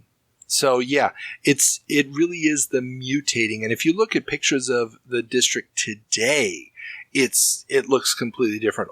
There's very few of the tiny storefronts left. Virtually everything is these larger locations and stuff. It's a very different place. I really wish I could have seen what it looked like at this point in time. Indeed. Because this just seems so freaking awesome. Absolutely. Meanwhile, back in the United States, rewritable carts coming to Blockbuster. Sega has teamed up with New Leaf Entertainment, a joint venture of Blockbuster and IBM, to test a system for rewritable Genesis carts in their stores. The system, which would have the carts rewritten with a game of the customer's choice in the store, would help alleviate inventory shortages of popular titles. Yeah, I mean, Sega really embraced the rental market and had a lot of success out of embracing the rental market, providing a foil to Nintendo, which was dragged kicking and screaming and suing into the rental market. So interesting to see them do this. Yeah, definitely. I mean, and it kind of makes sense because, the last thing you want to do is go into the store and be like, oh, the movie's not available. Oh, crap. Or the game is not available. Now they test market this. People actually have some of these carts. You can find pictures of them and stuff online. The number of games that actually get released in this way that they get licenses for are very limited. So it's a handful of Sega games. Virgin does go big in this. So things like Earthworm Jim also become available for storing on here, but it never catches on. They only do a couple of test markets and then they close it down. Yeah. It makes sense that they would only limit it. Now, obviously, anything that would have required additional hardware in the cartridges would have been a problem because Nintendo was doing that constantly. Sega, very much less so. But these cartridges did come in two different formats. One was a 16 megabit and another one was a 32 megabit cartridge, depending on the size of the game that you were putting on there. Interesting. But that's not the only place where copying of software is going on, as copying goes legit in the UK with EDOS. Electric Distribution of Software is a service running in some UK software retailers that allow customers to choose a game from a massive catalog, which is then copied from a CD-ROM onto cassette tapes or floppy disks as the customer waits. Labels and manuals are also printed. The games range from between £3 and £8 each and are mainly older titles. MSX, Spectrum, C64, Amstrad, Atari ST, Amiga, and PC are supported. Yeah, another example of trying to take advantage of the CD-ROM media to, milk a little more life out of older titles. But it kind of makes sense that in the UK, where things are often more cost conscious, that rather than just having these massive budget lines out on CD-ROM when not everyone necessarily has a CD-ROM drive, it's like, well, they have the CD-ROMs in the store that have these vast repositories, and then you can just pick and choose the specific games you want copied over to a magnetic medium. Well, and it also plays towards another theme that we've touched on many, many times, where the debate over, okay, do I now cater to the high end of the market where people have the money to be buying new hardware and are willing to spend money on software? Or do I try to make the money up in quantity by trying to appeal to the lower specs in the hopes that they won't just pirate everything? We talked about this last year. There was some quotes from I can't remember which member of Sensible Software. It was probably John Hare talking about, no, you shouldn't just make games for the high-end machines. And that was juxtaposed with Wild Bill Steely going, why bother? Just, make it high spec, make the game as impressive as possible, and, sell to that crowd. And here, and this whole project actually comes out of a retail chain called John Menzies. It's a very venerable old English UK chain, I should say. Started in Scotland, I believe. They still exist as a company, but now they do some kind of support services for airlines. They've closed down all the retail operations. But they started this, and actually, and we'll get into where this article comes from in a moment, they're pulling out of this market in middle of 94. As we speak, as I finally heard about this, and the project's been going for a couple of years at this point, they're just getting out of it. But the idea was, well, we can still bring in these customers for these older systems without having to bother with inventory, which makes perfect sense, really, when you think about it. But apparently this was always plagued by the staff didn't really know what the hell they were doing. They couldn't figure out, how to get the stuff onto the system. If the printer wasn't working, you didn't get the label, or they printed out the wrong label, or they put the wrong game on.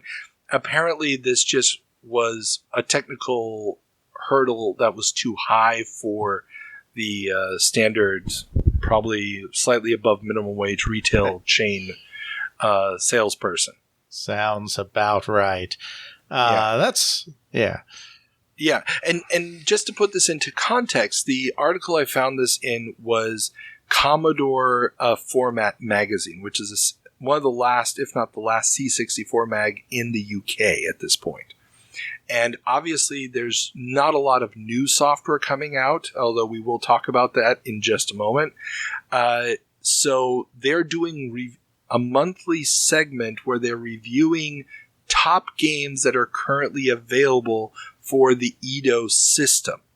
So it's like, if you have a place that has Eidos near you, these are the games you can get. And they're reviewing games like Whizball, for example, gets reviewed this month in there, which timeless classic on the C64.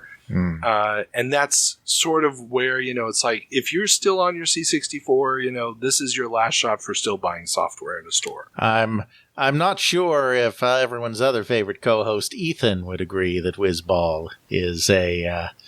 No, he played Whiz Kid. Oh, he played Whiz Kid. That was the sequel that came many years later, which plays nothing like Whizball. Yeah. No, I know. I know the difference. I just forgot that it was Whiz Kid that he had played. Oh, well. Yeah, no, he played Whiz Kid. No. Now, Whizball will be a 7 Minutes in Heaven at some point. And yeah, oh my God, that's going to be frustrating as hell. All right. Well, moving on from that accidental tangent, that's it for our retail news. We have one little bit of publishing news that didn't quite fit anywhere else, which is that Cytronic keeps the C64 alive. Cytronic Software has announced at least 6 new games are in development for the C64, a veritable flood. Granted, almost all of them will be shoot-'em-up construction kit games, but the publisher will still be active in the year 2024, bringing new games out for the breadbox. Huh. So, yeah, just interesting, not so much for any impact that they've had, but that they've managed to continue to persist to this day. Very interesting. Oh, yeah, no, you can go on their website and actually buy physical boxed games. They still do a lot of shoot-'em-up construction kit games. If you're not familiar with that system, it's sort of a point-and-click, build-your-own game software developed by Sensible Software. Yeah. Or at least they did the Amiga version. I can't remember if they did the C64 version. No, it's there. Yeah, it's Sensi's thing. They weren't like porting it for someone else. They did it all. Yeah, and so, yeah, this whole idea of them bringing these games out, making them available. They've also republished a lot of some older games from other manufacturers, from other publishers that they've picked up the rights to. I mean, sometimes they even release the games on cassette tape even. It's kind of wild. But, they're still around, and it's them and Cyclops are the 2 big publishers for the C64 in the year 2024. Indeed. Moving on then to some legal news. Lieberman picks IDSA over SPA. Senators Lieberman and Cole have sent a letter to 15 to 20 top video game retailers urging them to sell only games, quote, rated by an independent pre-market rating process, end quote. This has irked the Software Publishers Association, which put forward a scheme in which each publisher would assign a rating based on their own internal processes, while the Interactive Digital Software Association has decided to put together an independent group of experts to classify games.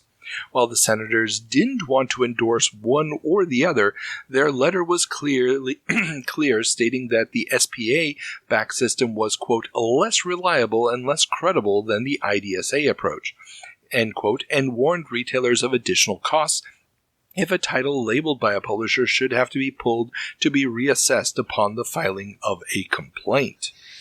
Yeah, I mean, kind of a real symbolic changing of the guard here, because, of course, the SPA, the Software Publishers Association, has been the general lobbying association for all software makers, and has never, as we've talked about in previous jumps and in our very special hearings episode, has never really represented the interests of the video game companies specifically very well, is kind of giving way to the new lobbying association, the IDSA, the Interactive Digital Software Association, which is the video game industry's brand new lobbying arm. This is, the creation of IDSA, as I've talked about before, is what I consider to be truly kind of the start of a video game industry rather than separate video game industries. And this is just a sign that they are beginning to take that place and assert their dominance in video games specifically. Oh, yeah, definitely. I mean, entertainment software is such a different business. It requires a different set of regulations, a different set of lobbyists. And it requires focus. I mean, I think it's just, the SPA, I mean, obviously, because this is the way everyone else does it, obviously it should be an independent rating board. But very clearly, the Software Publisher Association just doesn't want to deal with that nonsense. I mean, the approach of just let the publishers do whatever is very clear, like, we don't really want to be involved with these video game companies any more than we have to, because their big clients are Microsoft and Borland and all of these huge software companies. It's not the video game companies, whereas the IDSA is like, no, we're going to do this right because our focus is the video game companies. Exactly. They just don't fit together. Absolutely. It doesn't make any sense. It was time. It would be kind of like having the video rental stores and the movie theaters represented by the same industry group. It makes no sense. Absolutely. Then our next bit of legal news here is a big one. Alpex faces off against Nintendo in court. The rights holders of defunct Alpex computers have begun their trial against Nintendo over infringement of patent 4026555, which concerns the use of RAM to store an image prior to it being displayed. Nintendo argues that the method for creating an image used by the NES, the device in question, differs greatly due to its use of registers, leading to only 64 pixels being calculated at a time as opposed to a whole screen. Note, and just as a side, Alpex will end up winning a trial and getting a judgment of over $240 million, but Nintendo will win on appeal in no small part because of a prior case in which Alpex differentiated its tech from that of another using registers. Yeah, I mean, Alpex is just acting as a classic patent troll here. Now, I mean, Alpex computer, unlike many patent trolls, I mean, the original company did actually create the first ROM-based, video game system where you have a base unit and you have a ROM plugging in, and then you have a frame buffer that is drawing graphics on the screen based on, the commands from the CPU. I mean, unlike many patent trolls, Alpex actually created some very significant underlying technology. But of course, as you said, that company is defunct. The rights holders of these patents now that are using the Alpex name are not actually the Alpex that, did all of this work. And so this is a classic patent troll situation where they just start suing everybody. And that can often be a pretty safe bet with new technology, as Sanders and Magnavox found out with their patent suits in the 70s, because these cases, they're decided by judges. They're not decided by juries, these patent cases. And judges aren't necessarily going to be up on or interested in learning about all of the nuances in the way different technologies work. And so clearly the PPU in the NES does work very differently because it uses that tile-based graphics system than the frame buffer in the Alpex system that went on to form the basis of the Fairchild Channel F. But they're hoping that a judge is not going to be interested in that nuance and just be like, your system draws graphics on a screen, your system draws graphics on a screen. Clearly, you're infringing on the same thing they did, and you are in violation. And that did work. It worked at the trial level. But, appellate courts sometimes take things a little bit more seriously.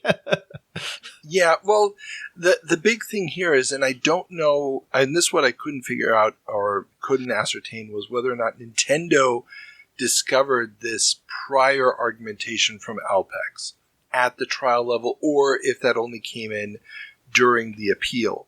But there was a previous case where Alpex had defended itself against somebody, and because that other company before Alpex had used registers to put the image on the screen, and Alpex said, no, we're doing it differently. We're not using registers. And they had successfully defended themselves using that argument. And apparently that is what helps them in the appeals process. Yeah. No, at least that was my very cursory look at it. I'd probably have to go deeper. I mean, that might have been in there, but I'm not sure that was the only thing. Also, I guess this was a jury trial, unlike the Magnavox patent suits. So anyway, juries are easily fooled by this stuff as well, though. I do think it sounds like the appellate court also was just rejecting all of Alpex's arguments because there was a lack of evidence in their view that the devices operated in the same way. So, there was no infringement under the doctrine of equivalence as well. So, I mean, I'm sure they examined each of these things in turn, but, Alpex made a lot of different claims, and it sounds like the appellate court just blanket rejected all of them in large part due to lack of evidence. That is very, very possible. Plus, I mean, American company innovating in video games, and now the Japanese copying it may have also been very, very speculative of me. I probably shouldn't even speculate on this. But I can imagine that may have actually helped in a jury trial. Mm-hmm. Yeah. So, there you have it. Landmark case. All very kind of nuanced on this graphical stuff. Meanwhile, in Japan, a Japanese copyright change scuttled. The Japanese Agency for Cultural Affairs had put together a panel to propose a change to existing copyright law that would have allowed for the legal decompilation of software under certain circumstances. The panel failed to come up with a proposal, much to the joy of American software giants such as IBM, Microsoft, and Apple. The EU has already passed such a law.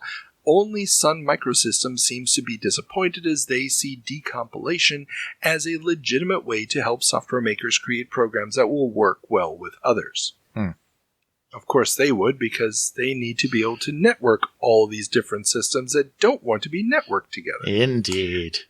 Yeah. Now, this should not be confused with what we've been talking about in our 40-year jumps, right. Which was also the Japanese government trying to figure out a way to allow Japanese manufacturers to copy software whenever they saw a need for it.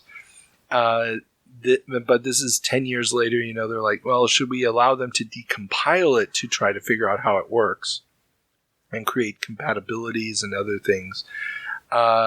Yeah. It's a slightly different topic, but again, it's this big international question of how do we create an understanding of what software companies can and can't do, what is and what isn't protected, and it's still happening on a case-by-case basis because we haven't had another big copyright, powwow, if you will, between all the major countries like we did in 1976. Which would have been nice if they had all just gotten together to clarify, okay, how do we deal with software? But they haven't. Indeed.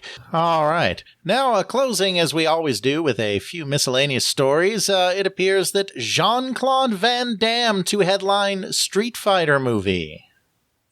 It's been confirmed that action movie star Jean-Claude Van Damme will portray American military man Guile in the big screen adaptation of Capcom's mega hit Street Fighter. I'm sure that movie will rake in the Bison bucks, too. Yeah, that was some weird-ass casting when it was made, but oh well. That wouldn't be the end of the weirdness of that movie. Indeed. All I have to say is Blanca. And speaking of some movie weirdness, a multimedia-centric horror film captures zeitgeist. Brain Scan is a new horror movie with Terminator 2's Ed Furlong and Master of the Universe's Frank Langella, in which Furlong's teenage protagonist, obsessed with horror films and games, gets sucked into a multimedia title in which he commits murders that then really happen.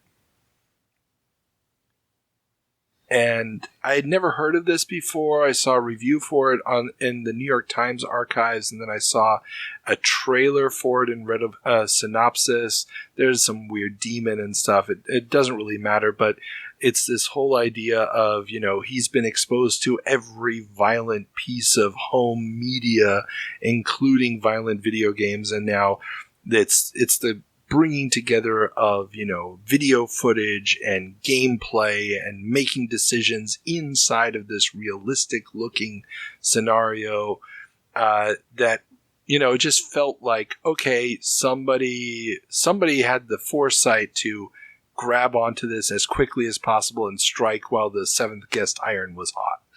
Indeed. Seventh Guest, of course, a Virgin interactive game, and we got some other Virgin news this month, as Virgin to release music compilation CD. Before he became infamous for the Intellivision Emiko fiasco, Tommy Tallarico was the high-flying composer of such console games as Global Gladiators, Terminator, and RoboCop vs. Terminator. Virgin, publisher of those titles, will release Virgin Games' Greatest Hits Volume 1, a compilation CD of Tommy's music, on June 13th. Yeah, and this actually does come out. You can find links to it on YouTube and whatnot. And I guess it's chiptune music on a CD. So, I mean, those kind of releases were common in Japan at the time, but not so much in the West. Yeah, exactly. I mean, there were a few other things, like there had been the Mortal Kombat soundtrack, which was the techno remix of the Mortal Kombat theme song, and then individual techno songs based on each of the characters with some samples. Yeah, I own that. I bought that back in the day, but yeah, this is interesting that it's built around a particular composer that's early for this kind of stuff. I mean, nowadays you can find it for all sorts of big composers, but at this point, this is, especially in the United States, I hadn't heard of anything like this previously.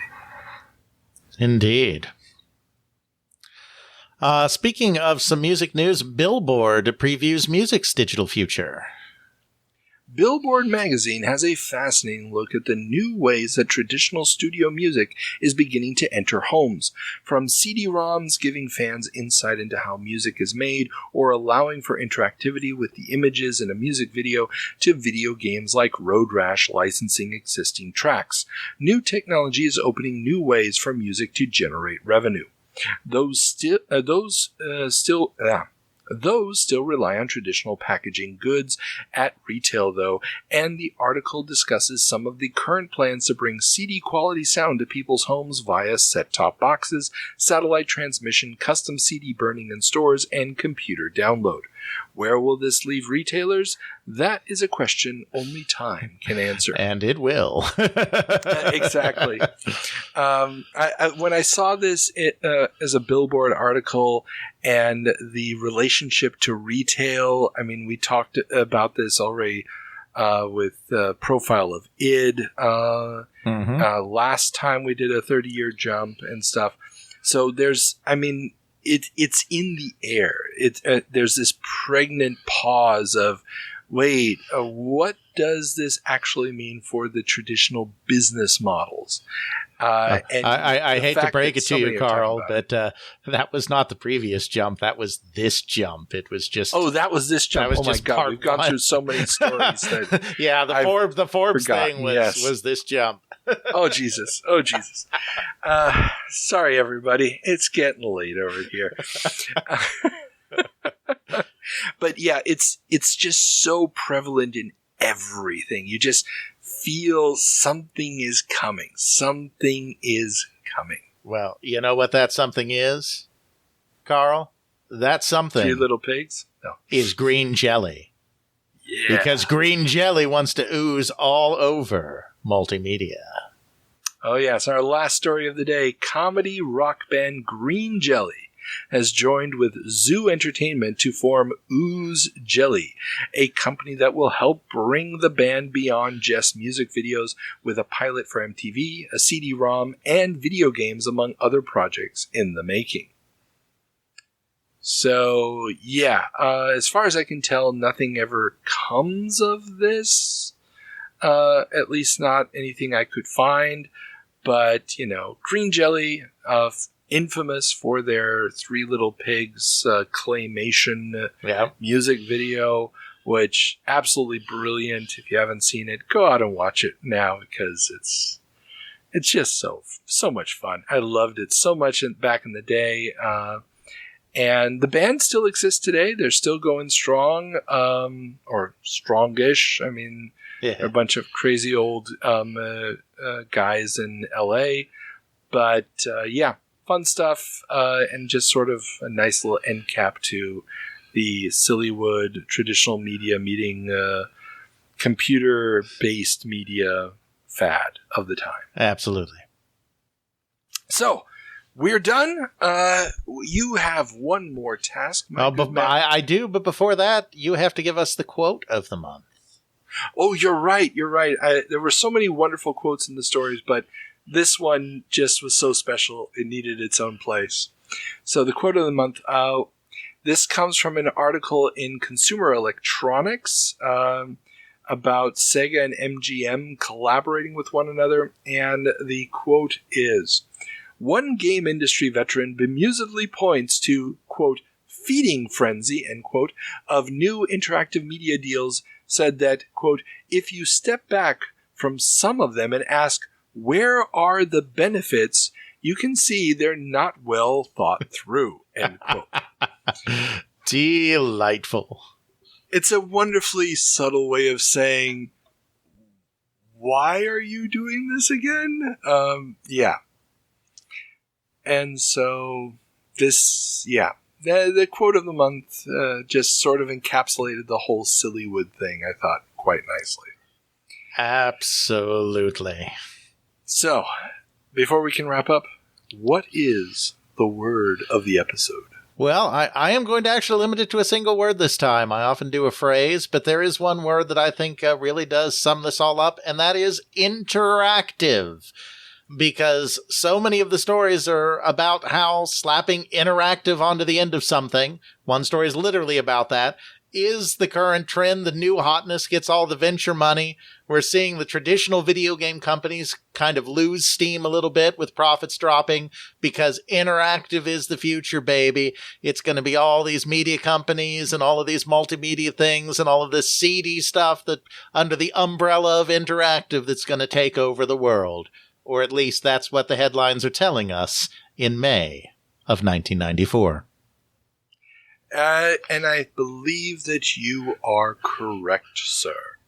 Interactive really is the method of the madness, or something along those lines. And always remember, everybody, you can support us on Patreon like the following wonderful people. First name we got here is an Alexander Schmidt.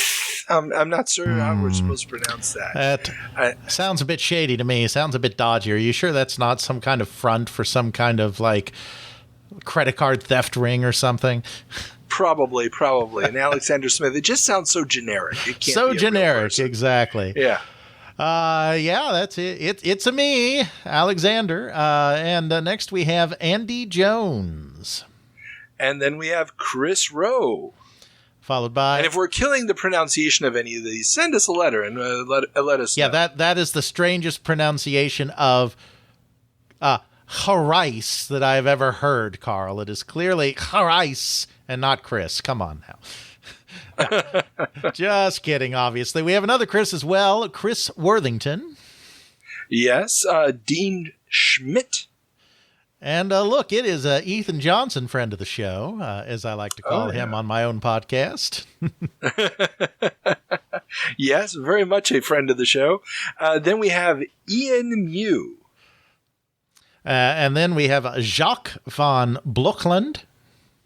Yes, then we have Jesse Fuchs. Followed by Lorenz. Lawrence, yes.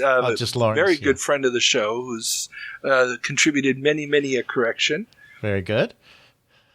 And then, of course, our good friend and former everybody's favorite co-host, Mads Christensen. Indeed. Then we have Mitsoyama. Peter Price. Richard Fisher. Rory Minnis. Tim Anderson. Everybody's favorite, Guido. Another former everybody's favorite co-host. And finally, last but certainly not least, Zach. Very good. And remember, if you want to be one of these wonderful patrons and support the show, you can sign up.